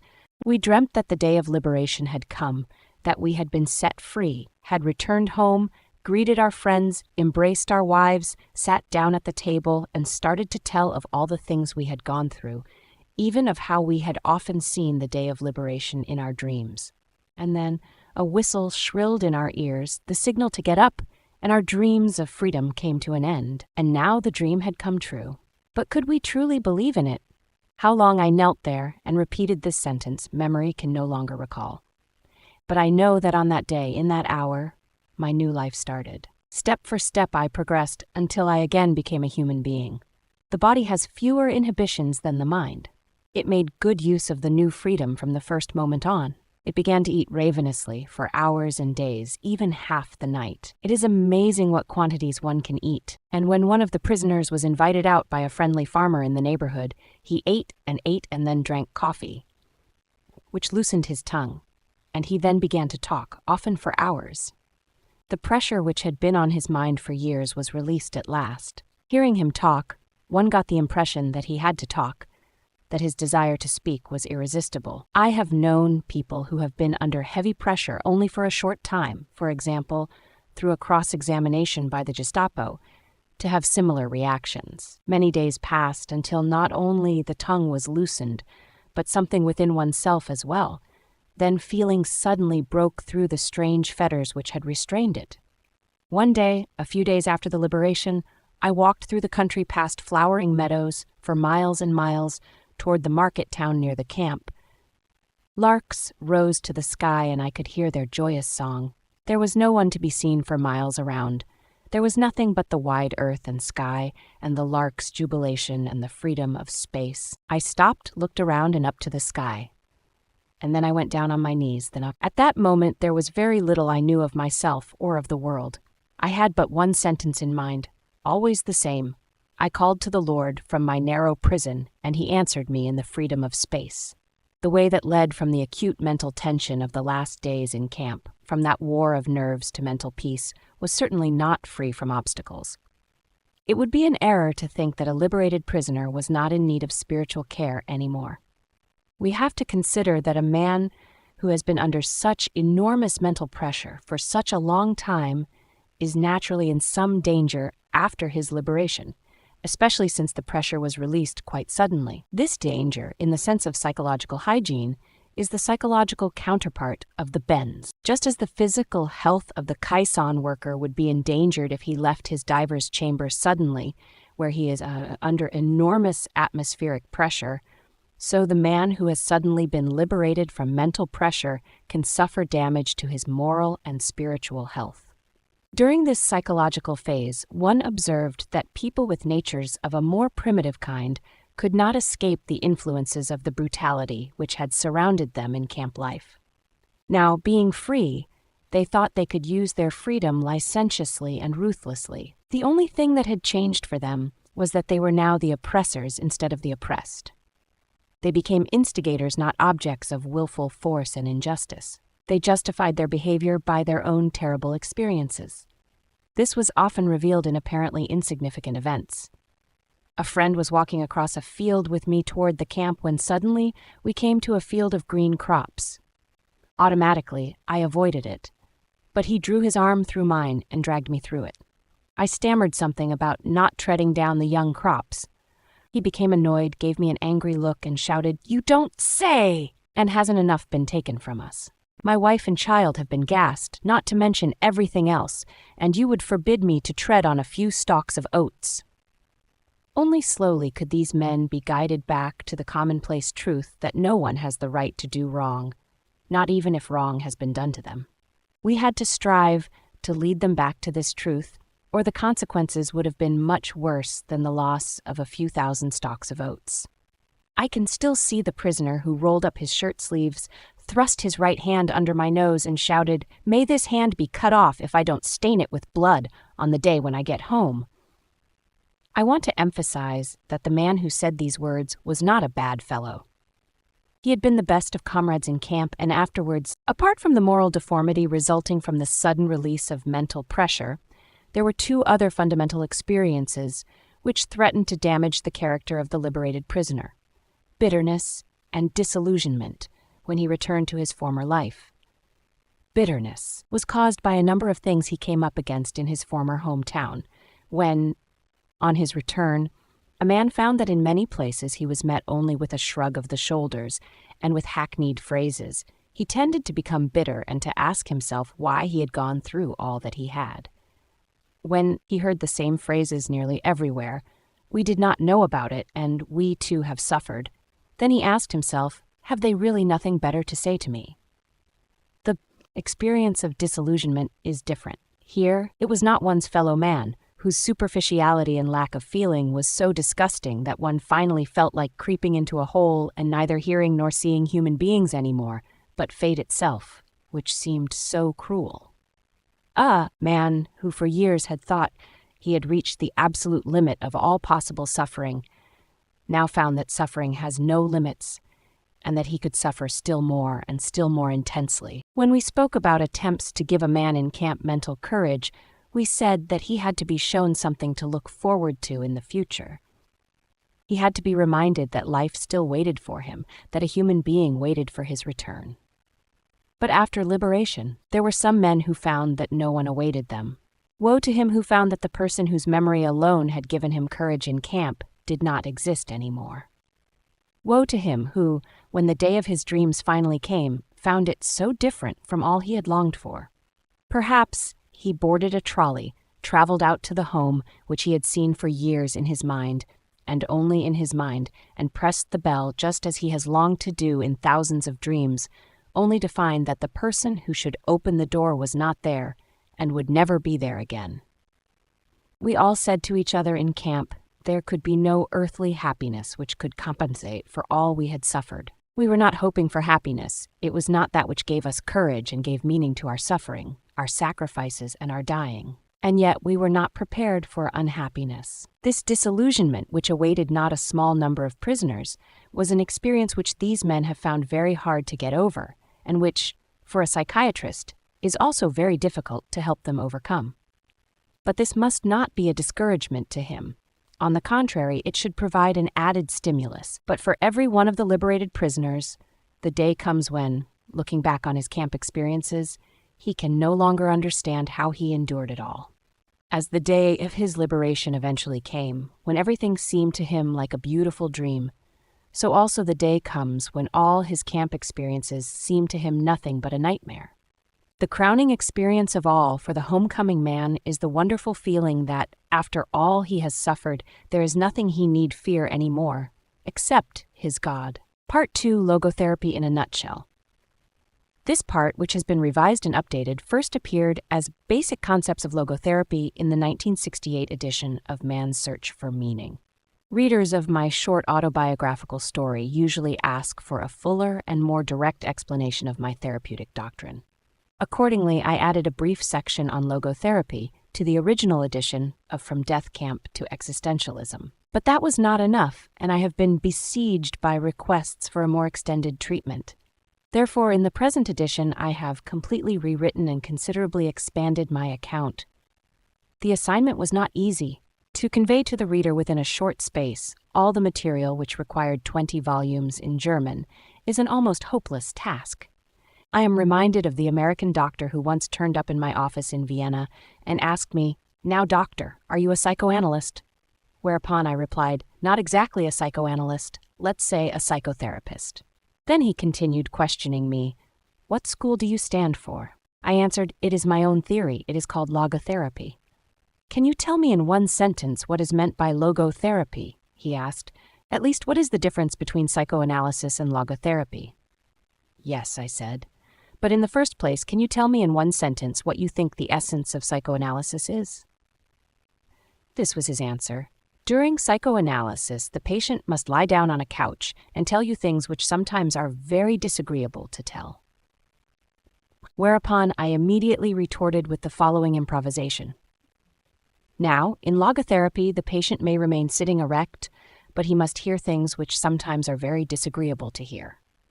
Of course, this was meant facetiously and not as a capsule version of logotherapy. However, there is something in it, inasmuch as logotherapy, in comparison with psychoanalysis, is a method less retrospective and less introspective. Logotherapy focuses rather on the future, that is to say, on the meanings to be fulfilled by the patient in his future. Logotherapy, indeed, is a meaning-cantered psychotherapy. At the same time, logotherapy defocuses all the vicious circle formations and feedback mechanisms which play such a great role in the development of neuroses. Thus, the typical self-centeredness of the neurotic is broken up instead of being continually fostered and reinforced. To be sure, this kind of statement is an oversimplification, yet in logotherapy, the patient is actually confronted with and reoriented toward the meaning of his life. And to make him aware of this meaning can contribute much to his ability to overcome his neurosis. Let me explain why I have employed the term logotherapy as the name for my theory. Logos is a Greek word which denotes meaning. Logotherapy, or as it has been called by some authors, the Third Viennese School of Psychotherapy, focuses on the meaning of human existence, as well as on man's search for such a meaning. According to logotherapy, this striving to find a meaning in one's life is the primary motivational force in man. That is why I speak of a will to meaning in contrast to the pleasure principle, or, as we could also term it, the will to pleasure, on which Freudian psychoanalysis is cantered, as well as in contrast to the will to power on which Adlerian psychology, using the term striving for superiority, is focused. The will to meaning. Man's search for meaning is the primary motivation in his life, and not a secondary rationalization of instinctual drives. This meaning is unique and specific in that it must and can be fulfilled by him alone. Only then does it achieve a significance which will satisfy his own will to meaning. There are some authors who contend that meanings and values are nothing but defense mechanisms, reaction formations, and sublimations. But as for myself, I would not be willing to live merely for the sake of my defense mechanisms, nor would I be ready to die merely for the sake of my reaction formations. Man, however, is able to live and even to die for the sake of his ideals and values. A public opinion poll was conducted a few years ago in France.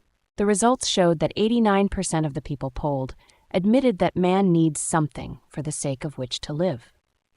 Moreover, 61% conceded that there was something or someone in their own lives for whose sake they were even ready to die. I repeated this poll at my hospital department in Vienna, among both the patients and the personnel, and the outcome was practically the same as among the thousands of people screened in France. The difference was only 2%. Another statistical survey of 7,948 students at 48 colleges was conducted by social scientists from Johns Hopkins University. Their preliminary report is part of a 2-year study sponsored by the National Institute of Mental Health. Asked what they considered very important to them now, 16% of the students checked making a lot of money. 78% said their first goal was finding a purpose and meaning to my life. Of course, there may be some cases in which an individual's concern with values is really a camouflage of hidden inner conflicts. But if so, they represent the exceptions from the rule rather than the rule itself. In these cases, we have actually to deal with pseudo-values, and as such, they have to be unmasked. Unmasking, however, should stop as soon as one is confronted with what is authentic and genuine in man, e.g., man's desire for a life that is as meaningful as possible. If it does not stop, then the only thing that the unmasking psychologist really unmasks is his own hidden motive, namely his unconscious need to debase and depreciate what is genuine, what is genuinely human in man. Existential frustration. Man's will to meaning can also be frustrated, in which case logotherapy speaks of existential frustration. The term existential may be used in 3 ways: to refer to 1, existence itself, i.e., the specifically human mode of being; 2, the meaning of existence; and 3, the striving to find a concrete meaning in personal existence, that is to say, the will to meaning. Existential frustration can also result in neuroses. For this type of neuroses, logotherapy has coined the term neugenic neuroses, in contrast to neuroses in the traditional sense of the word, i.e., psychogenic neuroses. Neugenic neuroses have their origin not in the psychological, but rather in the neurological, from the Greek nous meaning mind, dimension of human existence. This is another logotherapeutic term which denotes anything pertaining to the specifically human dimension. Neugenic neuroses. Neugenic neuroses do not emerge from conflicts between drives and instincts, but rather from existential problems. Among such problems, the frustration of the will to meaning plays a large role. It is obvious that in neugenic cases, the appropriate and adequate therapy is not psychotherapy in general, but rather logotherapy, a therapy, that is, which dares to enter the specifically human dimension. Let me quote the following instance. A high-ranking American diplomat came to my office in Vienna in order to continue psychoanalytic treatment, which he had begun 5 years previously with an analyst in New York. At the outset, I asked him why he thought he should be analyzed, why his analysis had been started in the first place. It turned out that the patient was discontented with his career and found it most difficult to comply with American foreign policy. His analyst, however, had told him again and again that he should try to reconcile himself with his father, because the government of the U.S. as well as his superiors were nothing but father images, and consequently his dissatisfaction with his job was due to the hatred he unconsciously harbored toward his father. Through an analysis lasting 5 years, the patient had been prompted more and more to accept his analyst's interpretations until he finally was unable to see the forest of reality for the trees of symbols and images. After a few interviews, it was clear that his will to meaning was frustrated by his vocation, and he actually longed to be engaged in some other kind of work. As there was no reason for not giving up his profession and embarking on a different one, he did so with most gratifying results. He has remained contented in this new occupation for over 5 years. As he recently reported, I doubt that, in this case, I was dealing with a neurotic condition at all, and that is why I thought that he did not need any psychotherapy, nor even logotherapy, for the simple reason that he was not actually a patient. Not every conflict is necessarily neurotic. Some amount of conflict is normal and healthy. In a similar sense, suffering is not always a pathological phenomenon. Rather than being a symptom of neurosis, suffering may well be a human achievement, especially if the suffering grows out of existential frustration. I would strictly deny that one's search for a meaning to his existence, or even his doubt of it, in every case is derived from or results in any disease. Existential frustration is in itself neither pathological nor pathogenic. A man's concern, even his despair, over the worthwhileness of life is an existential distress, but by no means a mental disease. It may well be that interpreting the first in terms of the latter motivates a doctor to bury his patient's existential despair under a heap of tranquilizing drugs. It is his task rather to pilot the patient through his existential crises of growth and development. Logotherapy regards its assignment as that of assisting the patient to find meaning in his life.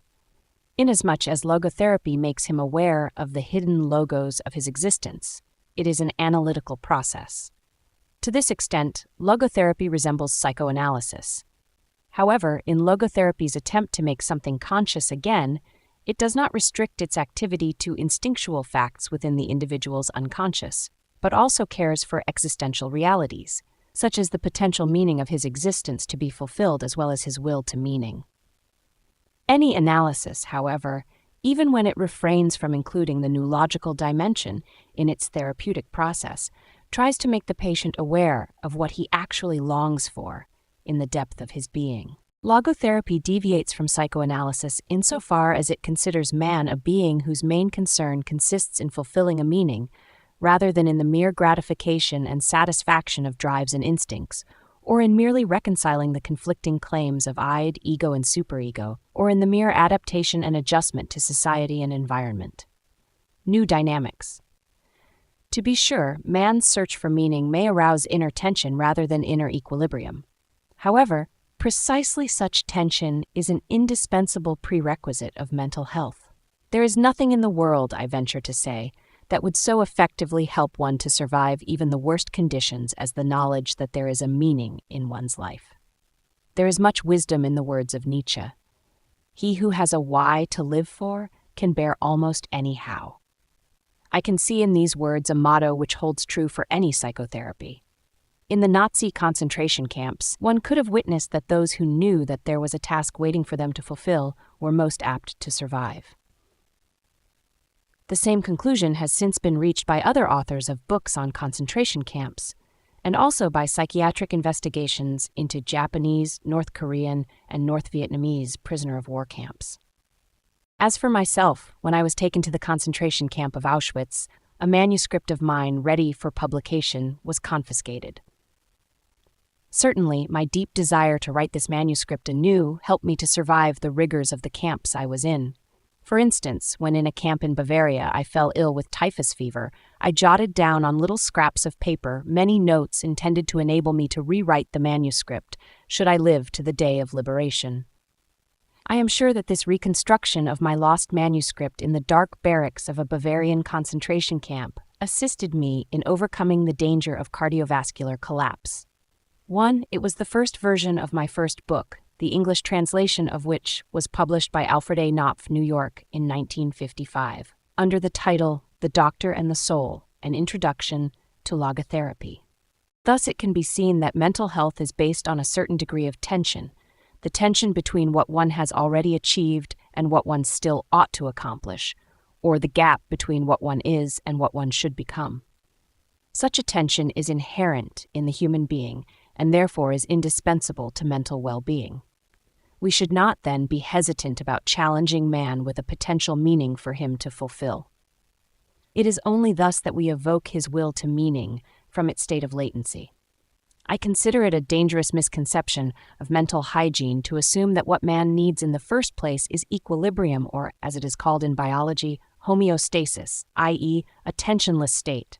What man actually needs is not a tensionless state, but rather the striving and struggling for a worthwhile goal, a freely chosen task. What he needs is not the discharge of tension at any cost, but the call of a potential meaning waiting to be fulfilled by him. What man needs is not homeostasis, but what I call nod dynamics, i.e., the existential dynamics in a polar field of tension, where one pole is represented by a meaning that is to be fulfilled, and the other pole by the man who has to fulfill it. And one should not think that this holds true only for normal conditions. In neurotic individuals, it is even more valid.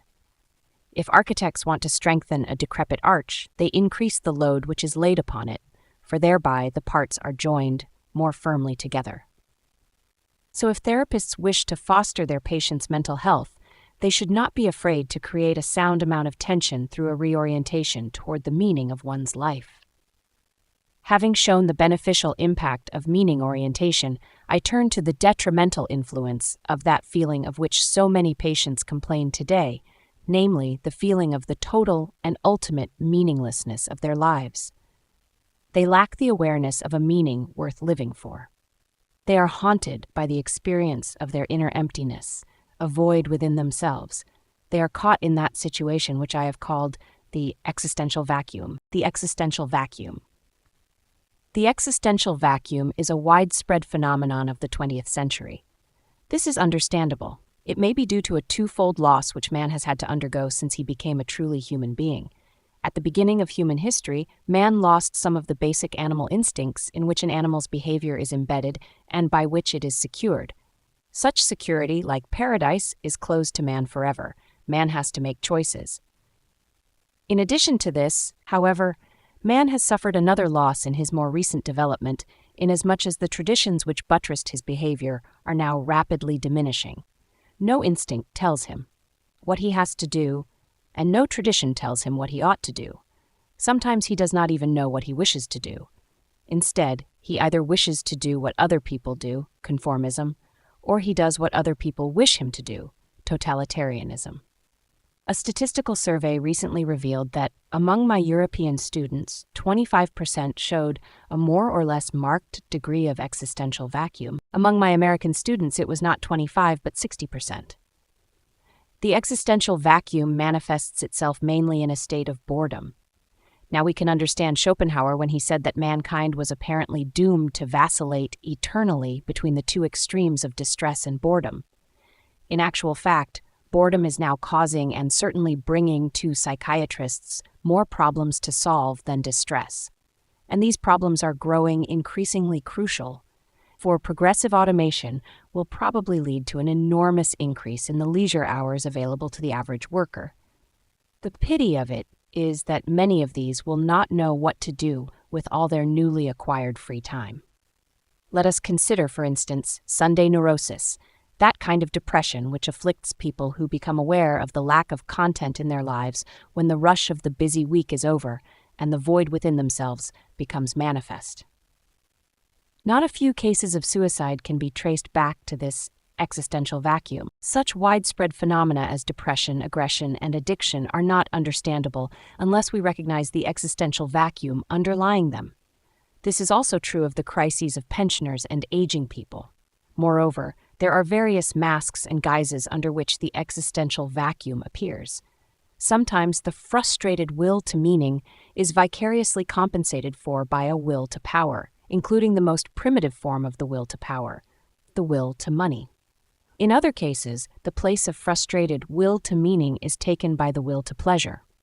That is why existential frustration often eventuates in sexual compensation. We can observe in such cases that the sexual libido becomes rampant in the existential vacuum. An analogous event occurs in neurotic cases. There are certain types of feedback mechanisms and vicious circle formations, which I will touch upon later. One can observe again and again, however, that this symptomatology has invaded an existential vacuum, wherein it then continues to flourish. In such patients, what we have to deal with is not a neugenic neurosis. However, we will never succeed in having the patient overcome his condition if we have not supplemented the psychotherapeutic treatment with logotherapy. For by filling the existential vacuum, the patient will be prevented from suffering further relapses. Therefore, logotherapy is indicated not only in neugenic cases, as pointed out above, but also in psychogenic cases, and sometimes even the somatogenic pseudoneuroses. Viewed in this light, a statement once made by Magda B. Arnold is justified. Every therapy must in some way, no matter how restricted, also be logotherapy. 2. Let us now consider what we can do if a patient asks what the meaning of his life is. 2. Magda B. Arnold and John A. Gasson, The Human Person, Ronald Press, New York, 1954, p. 618. The meaning of life. I doubt whether a doctor can answer this question in general terms, for the meaning of life differs from man to man, from day to day, and from hour to hour. What matters, therefore, is not the meaning of life in general, but rather the specific meaning of a person's life at a given moment. To put the question in general terms would be comparable to the question posed to a chess champion. Tell me, master, what is the best move in the world? There simply is no such thing as the best or even a good move apart from a particular situation in a game and the particular personality of one's opponent. The same holds for human existence. One should not search for an abstract meaning of life. Everyone has his own specific vocation or mission in life to carry out a concrete assignment which demands fulfillment. Therein he cannot be replaced, nor can his life be repeated. Thus, everyone's task is as unique as is his specific opportunity to implement it. As each situation in life represents a challenge to man and presents a problem for him to solve, the question of the meaning of life may actually be reversed. Ultimately, man should not ask what the meaning of his life is, but rather he must recognize that it is he who is asked. In a word, each man is questioned by life, and he can only answer to life by answering for his own life. To life, he can only respond by being responsible. Thus, logotherapy sees in responsibleness the very essence of human existence, the essence of existence. This emphasis on responsibleness is reflected in the categorical imperative of logotherapy, which is, live as if you were living already for the second time, and as if you had acted the first time as wrongly as you are about to act now. It seems to me that there is nothing which would stimulate a man's sense of responsibleness more than this maxim, which invites him to imagine first that the present is past, and second, that the past may yet be changed and amended.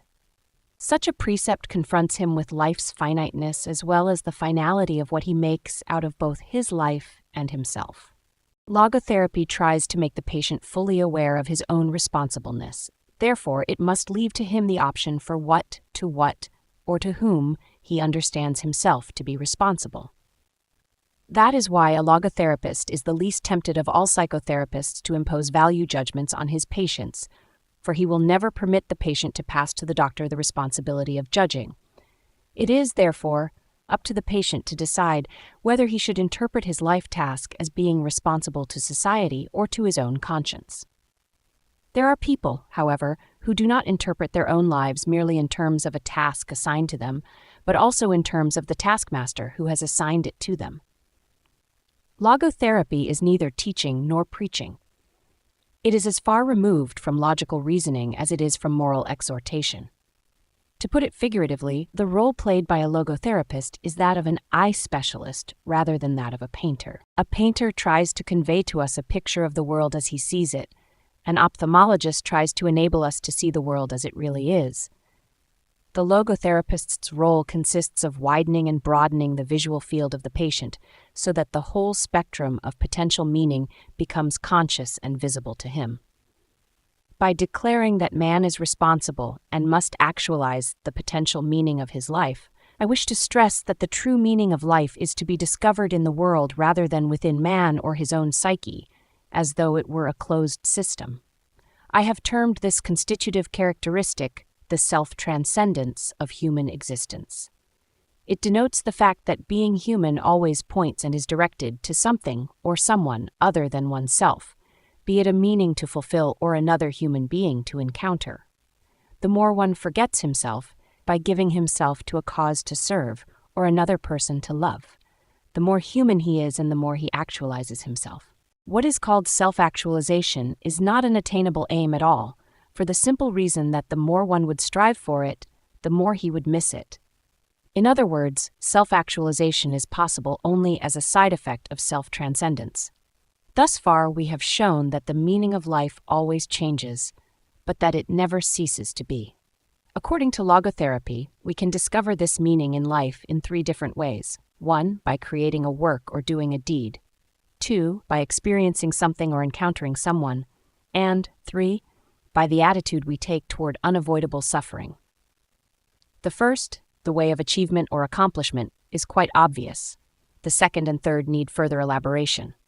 The second way of finding a meaning in life is by experiencing something, such as goodness, truth, and beauty, by experiencing nature and culture, or last but not least, by experiencing another human being in his very uniqueness, by loving him.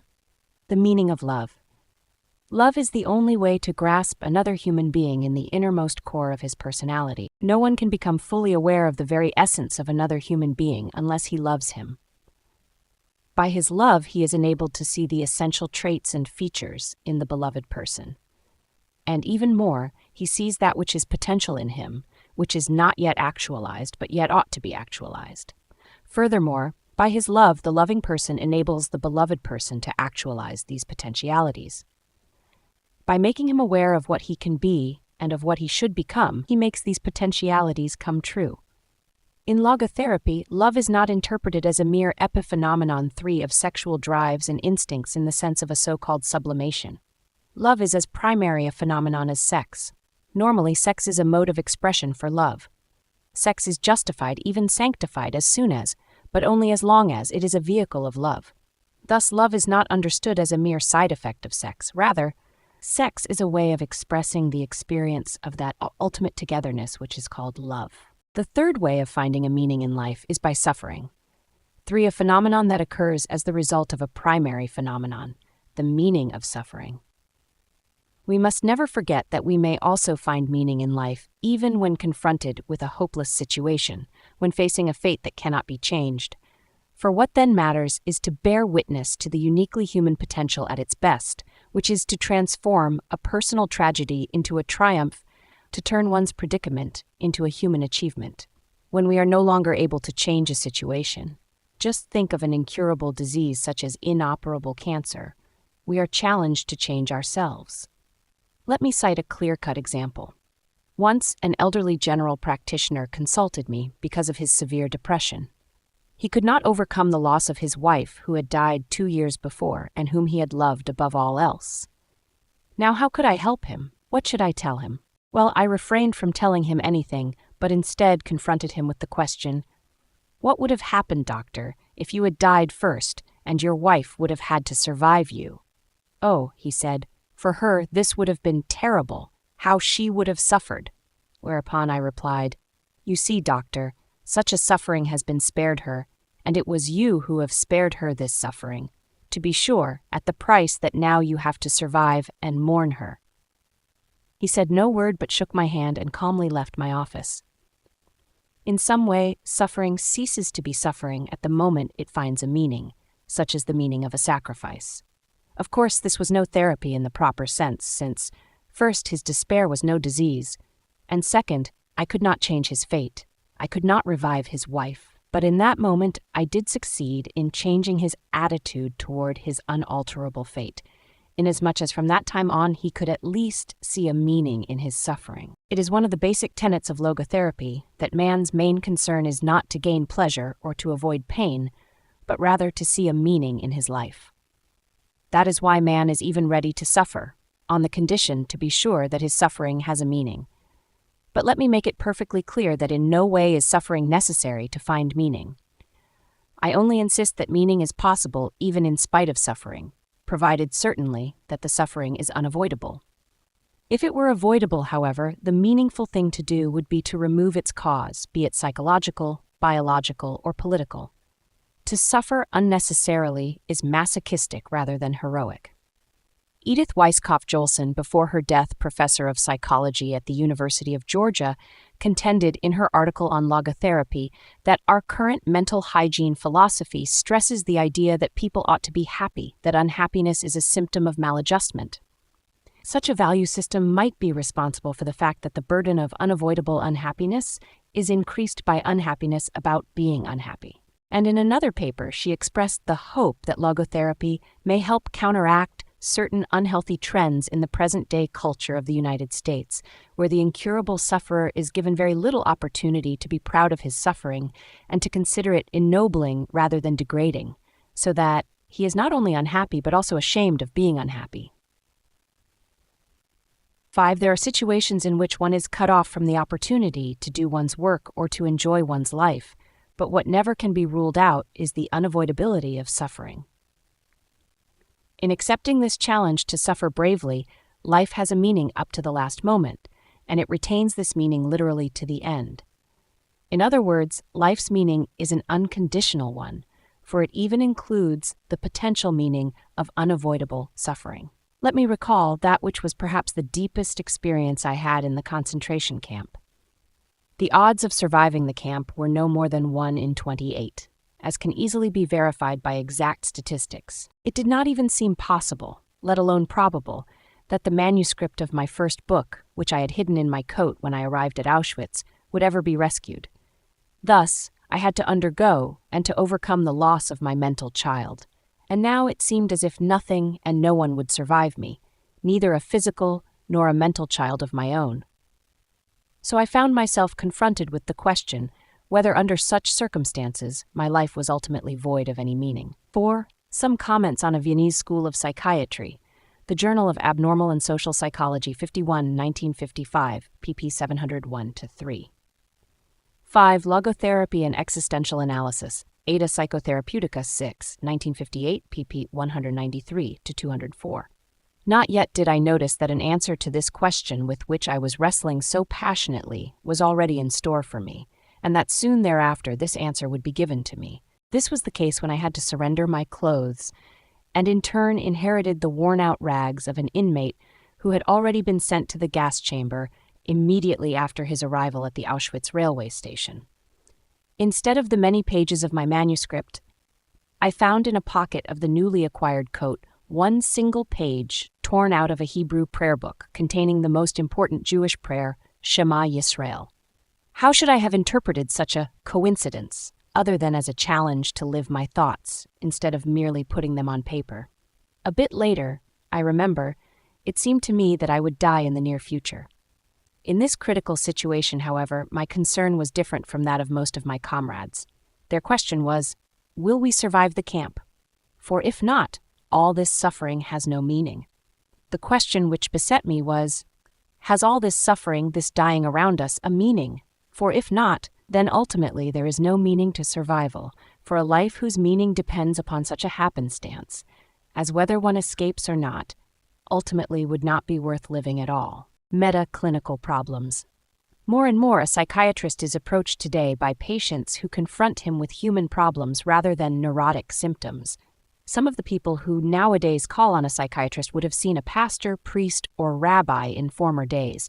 Now they often refuse to be handed over to a clergyman and instead confront the doctor with questions such as, "What is the meaning of my life?"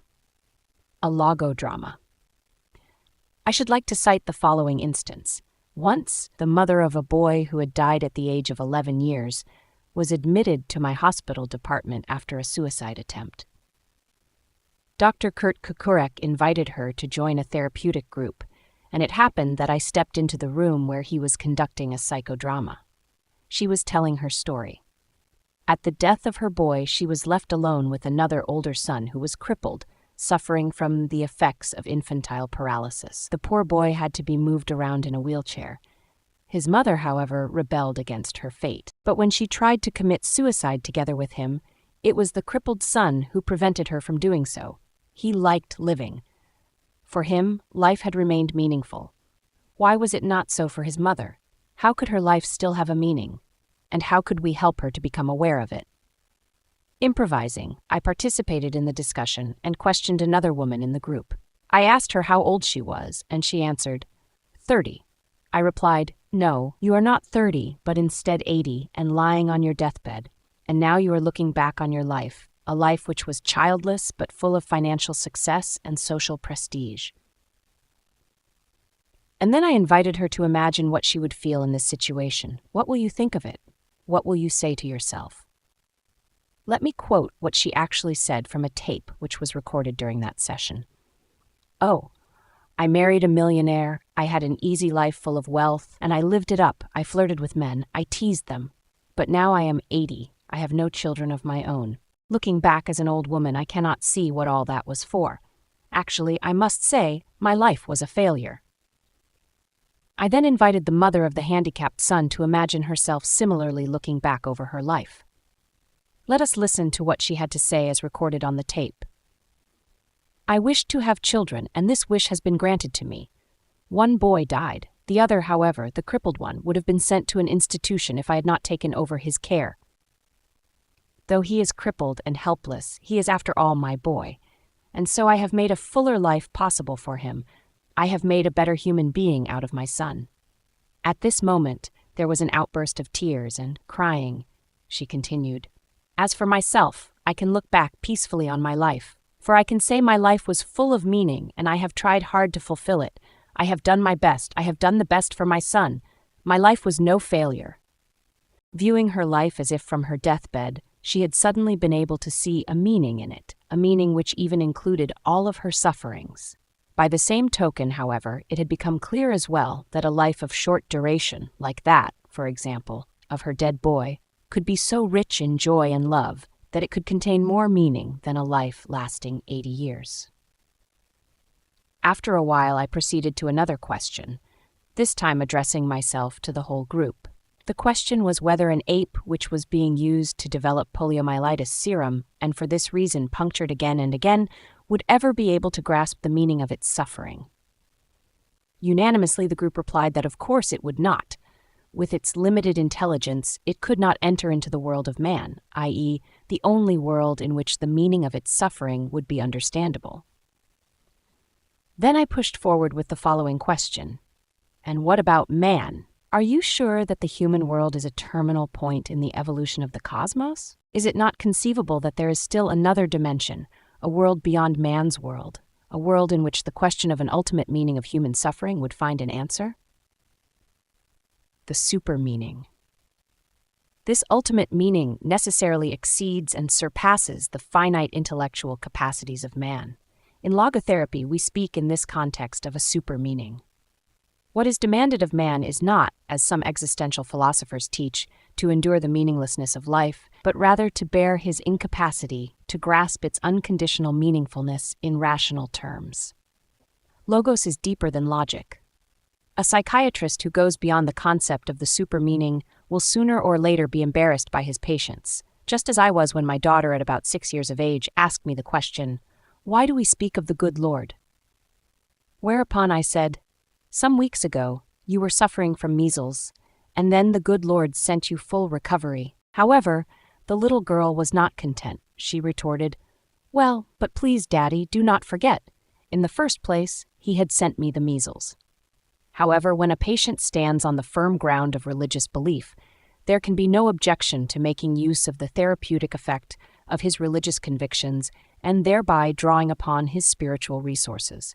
In order to do so, the psychiatrist may put himself in the place of the patient. That is exactly what I did once. For instance, when a rabbi from Eastern Europe turned to me and told me his story. He had lost his first wife and their 6 children in the concentration camp of Auschwitz, where they were gassed, and now it turned out that his second wife was sterile. I observed that procreation is not the only meaning of life, for then life in itself would become meaningless, and something which in itself is meaningless cannot be rendered meaningful merely by its perpetuation. However, the rabbi evaluated his plight as an Orthodox Jew in terms of despair that there was no son of his own who would ever say Kaddish 6 for him after his death. 6 a prayer for the dead, but I would not give up. I made a last attempt to help him by inquiring whether he did not hope to see his children again in heaven. However, my question was followed by an outburst of tears, and now the true reason for his despair came to the fore. He explained that his children, since they died as innocent martyrs, 7, were thus found worthy of the highest place in heaven. But as for himself, he could not expect, as an old sinful man, to be assigned the same place. I did not give up, but retorted, "Is it not conceivable, Rabbi, that precisely this was the meaning of your surviving your children, that you may be purified through these years of suffering, so that finally you too, though not innocent like your children, may become worthy of joining them in heaven? Is it not written in the Psalms that God preserves all your tears? So perhaps none of your sufferings were in vain. For the first time in many years, he found relief from his suffering through the new point of view which I was able to open up to him.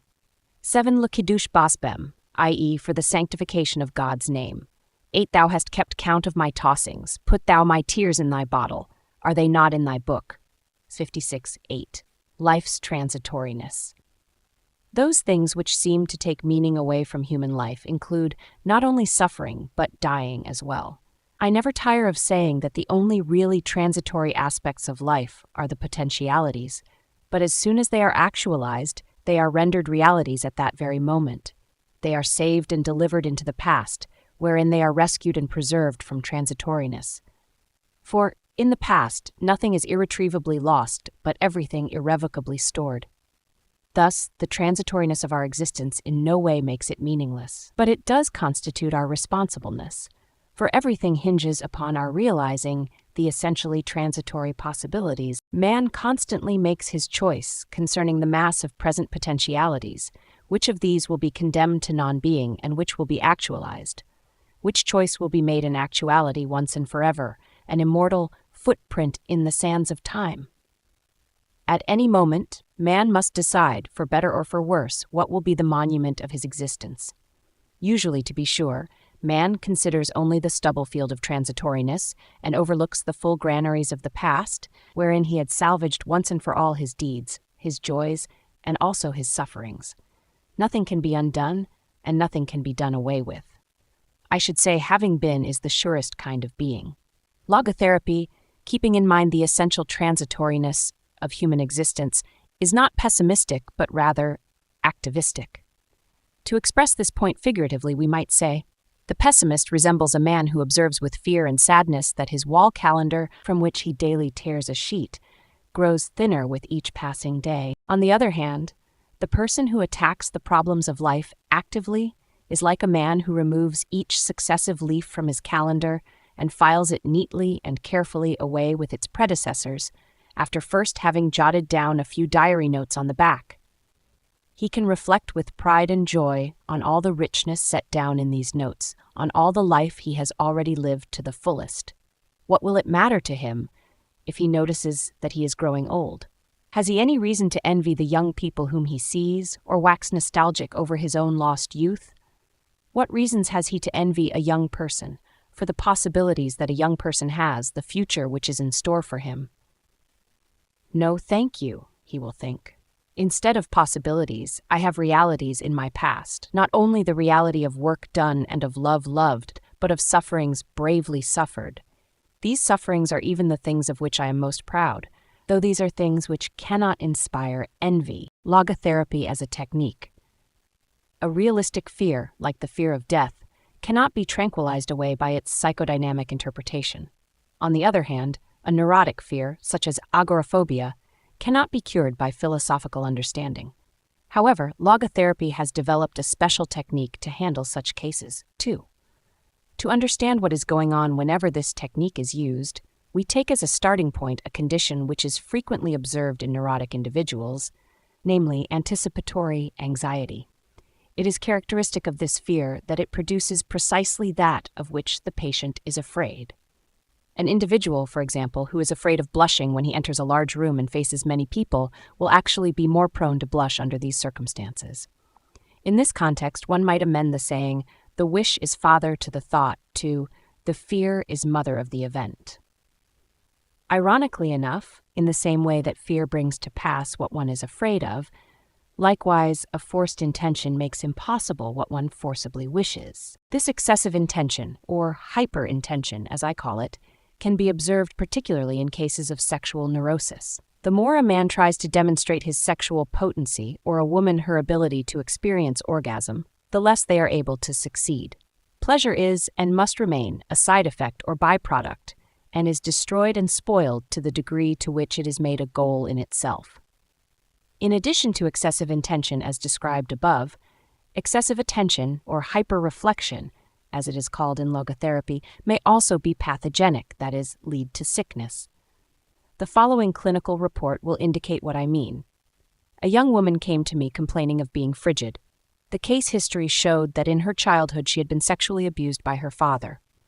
However, it had not been this traumatic experience in itself which had eventuated in her sexual neurosis, as could easily be evidenced, for it turned out that through reading popular psychoanalytic literature, the patient had lived constantly with the fearful expectation of the toll which her traumatic experience would someday take. This anticipatory anxiety resulted both in excessive intention to confirm her femininity and excessive attention cantered upon herself rather than upon her partner. This was enough to incapacitate the patient for the peak experience of sexual pleasure, since the orgasm was made an object of intention, and an object of attention as well, instead of remaining an unintended effect of unreflected dedication and surrender to the partner. After undergoing short-term logotherapy, the patient's excessive attention and intention of her ability to experience orgasm had been dereflected, to introduce another logotherapeutic term.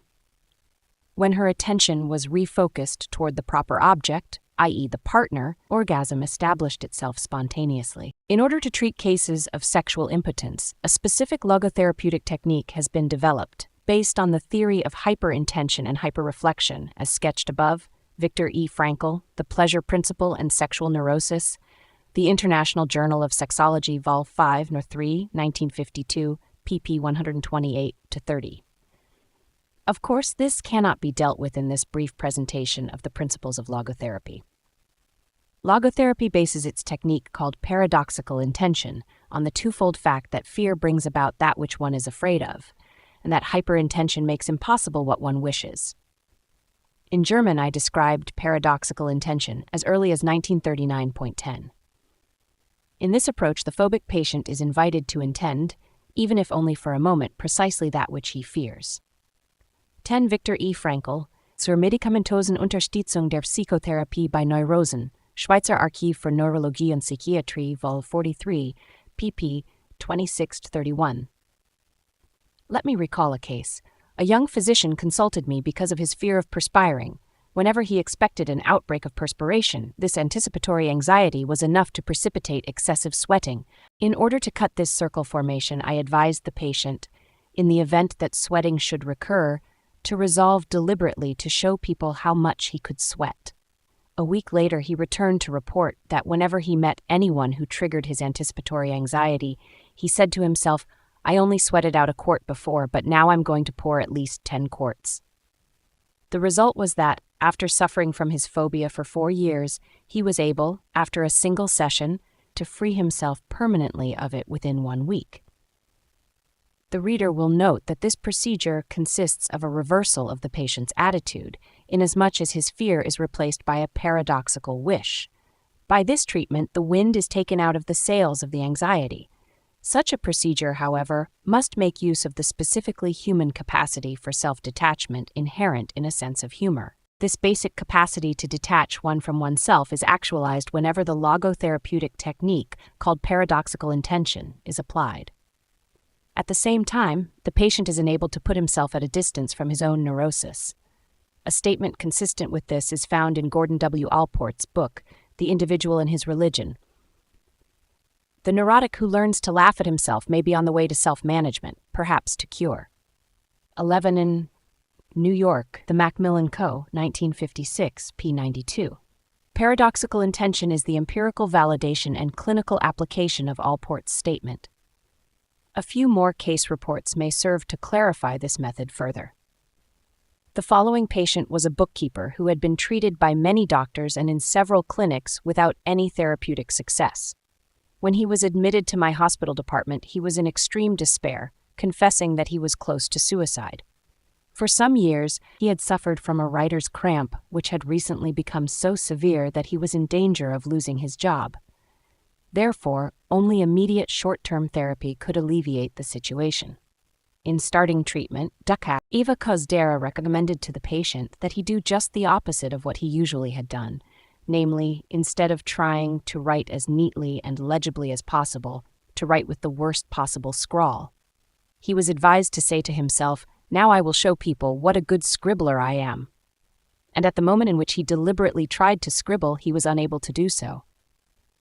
"I tried to scrawl but simply could not do it," he said the next day. Within 48 hours, the patient was in this way freed from his writer's cramp and remained free for the observation period after he had been treated. He is a happy man again and fully able to work. A similar case, dealing, however, with speaking rather than writing, was related to me by a colleague in the laryngological department of the Vienna Polyclinic Hospital. It was the most severe case of stuttering he had come across in his many years of practice. Never in his life, as far as the stutterer could remember, had he been free from his speech trouble, even for a moment, except once. This happened when he was 12 years old and had hooked a ride on a streetcar. When caught by the conductor, he thought that the only way to escape would be to elicit his sympathy, and so he tried to demonstrate that he was just a poor, stuttering boy. At that moment, when he tried to stutter, he was unable to do it. Without meaning to, he had practiced paradoxical intention, though not for therapeutic purposes. However, this presentation should not leave the impression that paradoxical intention is effective only in monosymptomatic cases. By means of this logotherapeutic technique, my staff at the Vienna Polyclinic Hospital has succeeded in bringing relief even in obsessive-compulsive neuroses of a most severe degree and duration. I refer, for instance, to a woman 65 years of age who had suffered for 60 years from a washing compulsion. Doc. Eva Kazdera started logotherapeutic treatment by means of paradoxical intention, and 2 months later the patient was able to lead a normal life. Before admission to the neurological department of the Vienna Polyclinic Hospital, she had confessed, "Life was hell for me." Handicapped by her compulsion and bacteriophobic obsession, she finally remained in bed all day, unable to do any housework. It would not be accurate to say that she is now completely free of symptoms, for an obsession may come to her mind. However, she is able to joke about it, as she says. In short, to apply paradoxical intention. Paradoxical intention can also be applied in cases of sleep disturbance. The fear of sleeplessness 12 results in a hyperintention to fall asleep, which, in turn, incapacitates the patient to do so. To overcome this particular fear, I usually advise the patient not to try to sleep, but rather to try to do just the opposite, that is, to stay awake as long as possible. In other words, the hyperintention to fall asleep, arising from the anticipatory anxiety of not being able to do so, must be replaced by the paradoxical intention not to fall asleep, which soon will be followed by sleep. 12. The fear of sleeplessness is, in the majority of cases, due to the patient's ignorance of the fact that the organism provides itself by itself with the minimum amount of sleep really needed. Paradoxical intention is no panacea. Yet it lends itself as a useful tool in treating obsessive-compulsive and phobic conditions, especially in cases with underlying anticipatory anxiety. Moreover, it is a short-term therapeutic device. However, one should not conclude that such a short-term therapy necessarily results in only temporary therapeutic effects. One of the more common illusions of Freudian orthodoxy, to quote the late Emile A. Gutile, is that the durability of results corresponds to the length of therapy. 13. In my files, there is, for instance, the case report of a patient to whom paradoxical intention was administered more than 20 years ago. The therapeutic effect proved to be, nevertheless, a permanent one. 13 American Journal of Psychotherapy, 10, 1956, p. 134. One of the most remarkable facts is that paradoxical intention is effective regardless of the etiological basis of the case concerned. This confirms a statement once made by Edith Weisskopf-Joelson. Although traditional psychotherapy has insisted that therapeutic practices have to be based on findings on etiology, it is possible that certain factors might cause neuroses during early childhood and that entirely different factors might relieve neuroses during adulthood. 14. Some comments on a Viennese school of psychiatry, the Journal of Abnormal and Social Psychology, 51, 1955, pp. 701-3. As for the actual causation of neuroses, apart from constitutional elements, whether somatic or psychic in nature, such feedback mechanisms as anticipatory anxiety seem to be a major pathogenic factor. A given symptom is responded to by a phobia. The phobia triggers the symptom, and the symptom, in turn, reinforces the phobia. A similar chain of events, however, can be observed in obsessive-compulsive cases in which the patient fights the ideas which haunt him 15. Thereby, however, he increases their power to disturb him, since pressure precipitates counterpressure. Again, the symptom is reinforced.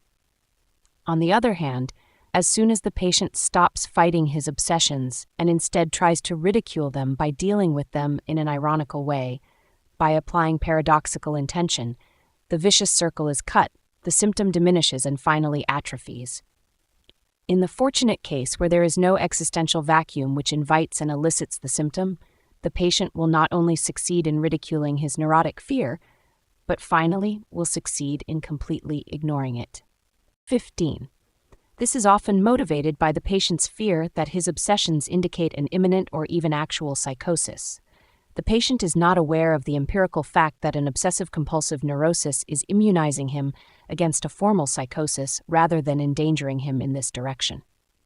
As we see, anticipatory anxiety has to be counteracted by paradoxical intention. Hyperintention, as well as hyperreflection, have to be counteracted by dereflection. Dereflection, however, ultimately is not possible except by the patient's orientation toward his specific vocation and mission in life. 16. It is not the neurotic self-concern, whether pity or contempt, which breaks the circle formation. The cue to cure is self-transcendence. This conviction is supported by Allport, who once said, "As the focus of striving shifts from the conflict to selfless goals, the life as a whole becomes sounder, even though the neurosis may never completely disappear." Upsit, p. 95. The collective neurosis. Every age has its own collective neurosis, and every age needs its own psychotherapy to cope with it. The existential vacuum, which is the mass neurosis of the present time, can be described as a private and personal form of nihilism, for nihilism can be defined as the contention that being has no meaning. As for psychotherapy, however, it will never be able to cope with this state of affairs on a mass scale if it does not keep itself free from the impact and influence of the contemporary trends of a nihilistic philosophy. Otherwise, it represents a symptom of the mass neurosis rather than its possible cure. Psychotherapy would not only reflect a nihilistic philosophy, but also, even though unwillingly and unwittingly, transmit to the patient what is actually a caricature rather than a true picture of man. First of all, there is a danger inherent in the teaching of man's nothing-butness. The theory that man is nothing but the result of biological, psychological, and sociological conditions, or the product of heredity and environment. Such a view of man makes a neurotic believe what he is prone to believe anyway, namely that he is the pawn and victim of outer influences or inner circumstances. This neurotic fatalism is fostered and strengthened by a psychotherapy which denies that man is free. To be sure, a human being is a finite thing and his freedom is restricted. It is not freedom from conditions, but it is freedom to take a stand toward the conditions. As I once put it, as a professor in two fields, neurology and psychiatry, I am fully aware of the extent to which man is subject to biological, psychological, and sociological conditions.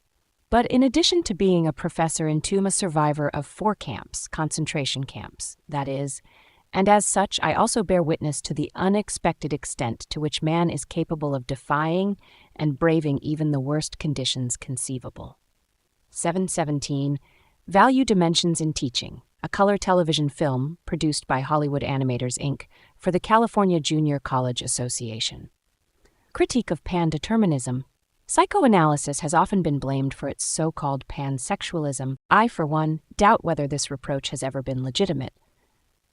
However, there is something which seems to me to be an even more erroneous and dangerous assumption, namely, that which I call pandeterminism. By that I mean the view of man which disregards his capacity to take a stand toward any conditions whatsoever. Man is not fully conditioned and determined, but rather determines himself whether he gives in to conditions or stands up to them. In other words, man is ultimately self-determining. Man does not simply exist, but always decides what his existence will be, what he will become in the next moment. By the same token, every human being has the freedom to change at any instant. Therefore, we can predict his future only within the large framework of a statistical survey referring to a whole group. The individual personality, however, remains essentially unpredictable. The basis for any predictions would be represented by biological, psychological, or sociological conditions. Yet one of the main features of human existence is the capacity to rise above such conditions, to grow beyond them. Man is capable of changing the world for the better if possible, and of changing himself for the better if necessary. Let me cite the case of Dr. J. He was the only man I ever encountered in my whole life whom I would dare to call a Mephistophelian being, a satanic figure. At that time, he was generally called the mass murderer of Steinhof, the large mental hospital in Vienna. When the Nazis started their euthanasia program, he held all the strings in his hands and was so fanatic in the job assigned to him that he tried not to let one single psychotic individual escape the gas chamber. After the war, when I came back to Vienna, I asked what had happened to Dr. J. He had been imprisoned by the Russians in one of the isolation cells of Steinhof, they told me. The next day, however, the door of his cell stood open and Dr. J was never seen again. Later, I was convinced that, like others, he had, with the help of his comrades, made his way to South America. More recently, however, I was consulted by a former Austrian diplomat who had been imprisoned behind the Iron Curtain for many years, first in Siberia and then in the famous Lubyanka prison in Moscow. While I was examining him neurologically, he suddenly asked me whether I happened to know Dr. J. After my affirmative reply, he continued, "I made his acquaintance in Lubyanka. There he died, at about the age of 40, from cancer of the urinary bladder. Before he died, however, he showed himself to be the best comrade you can imagine. He gave consolation to everybody. He lived up to the highest conceivable moral standard. He was the best friend I ever met during my long years in prison." This is the story of Dr. J., the mass murderer of Steinhof. How can we dare to predict the behavior of man? We may predict the movements of a machine, of an automaton. More than this, we may even try to predict the mechanisms or dynamisms of the human psyche as well. But man is more than psyche. Freedom, however, is not the last word. Freedom is only part of the story and half of the truth. Freedom is but the negative aspect of the whole phenomenon, whose positive aspect is responsibleness.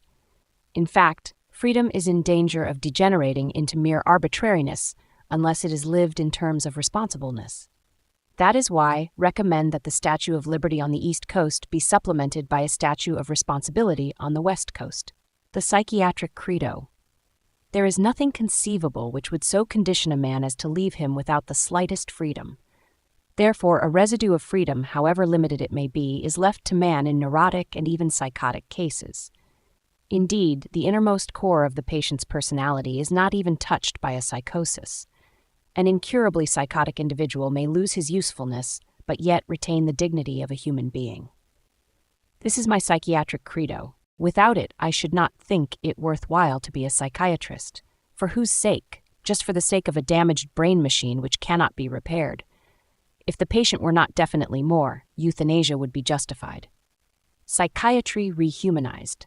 For too long a time, for half a century in fact, psychiatry tried to interpret the human mind merely as a mechanism, and consequently the therapy of mental disease merely in terms of a technique. I believe this dream has been dreamt out. What now begins to loom on the horizon are not the sketches of a psychologized medicine, but rather those of a humanized psychiatry. A doctor, however, who would still interpret his own role mainly as that of a technician, would confess that he sees in his patient nothing more than a machine, instead of seeing the human being behind the disease. A human being is not one thing among others. Things determine each other, but man is ultimately self-determining. What he becomes, within the limits of endowment and environment he has made out of himself. In the concentration camps, for example, in this living laboratory and on this testing ground, we watched and witnessed some of our comrades behave like swine, while others behaved like saints. Man has both potentialities within himself. Which one is actualized depends on decisions, but not on conditions. Our generation is realistic, for we have come to know man as he really is. After all, man is that being who invented the gas chambers of Auschwitz. However, he is also that being who entered those gas chambers upright, with the Lord's Prayer or the Shema Yisrael on his lips.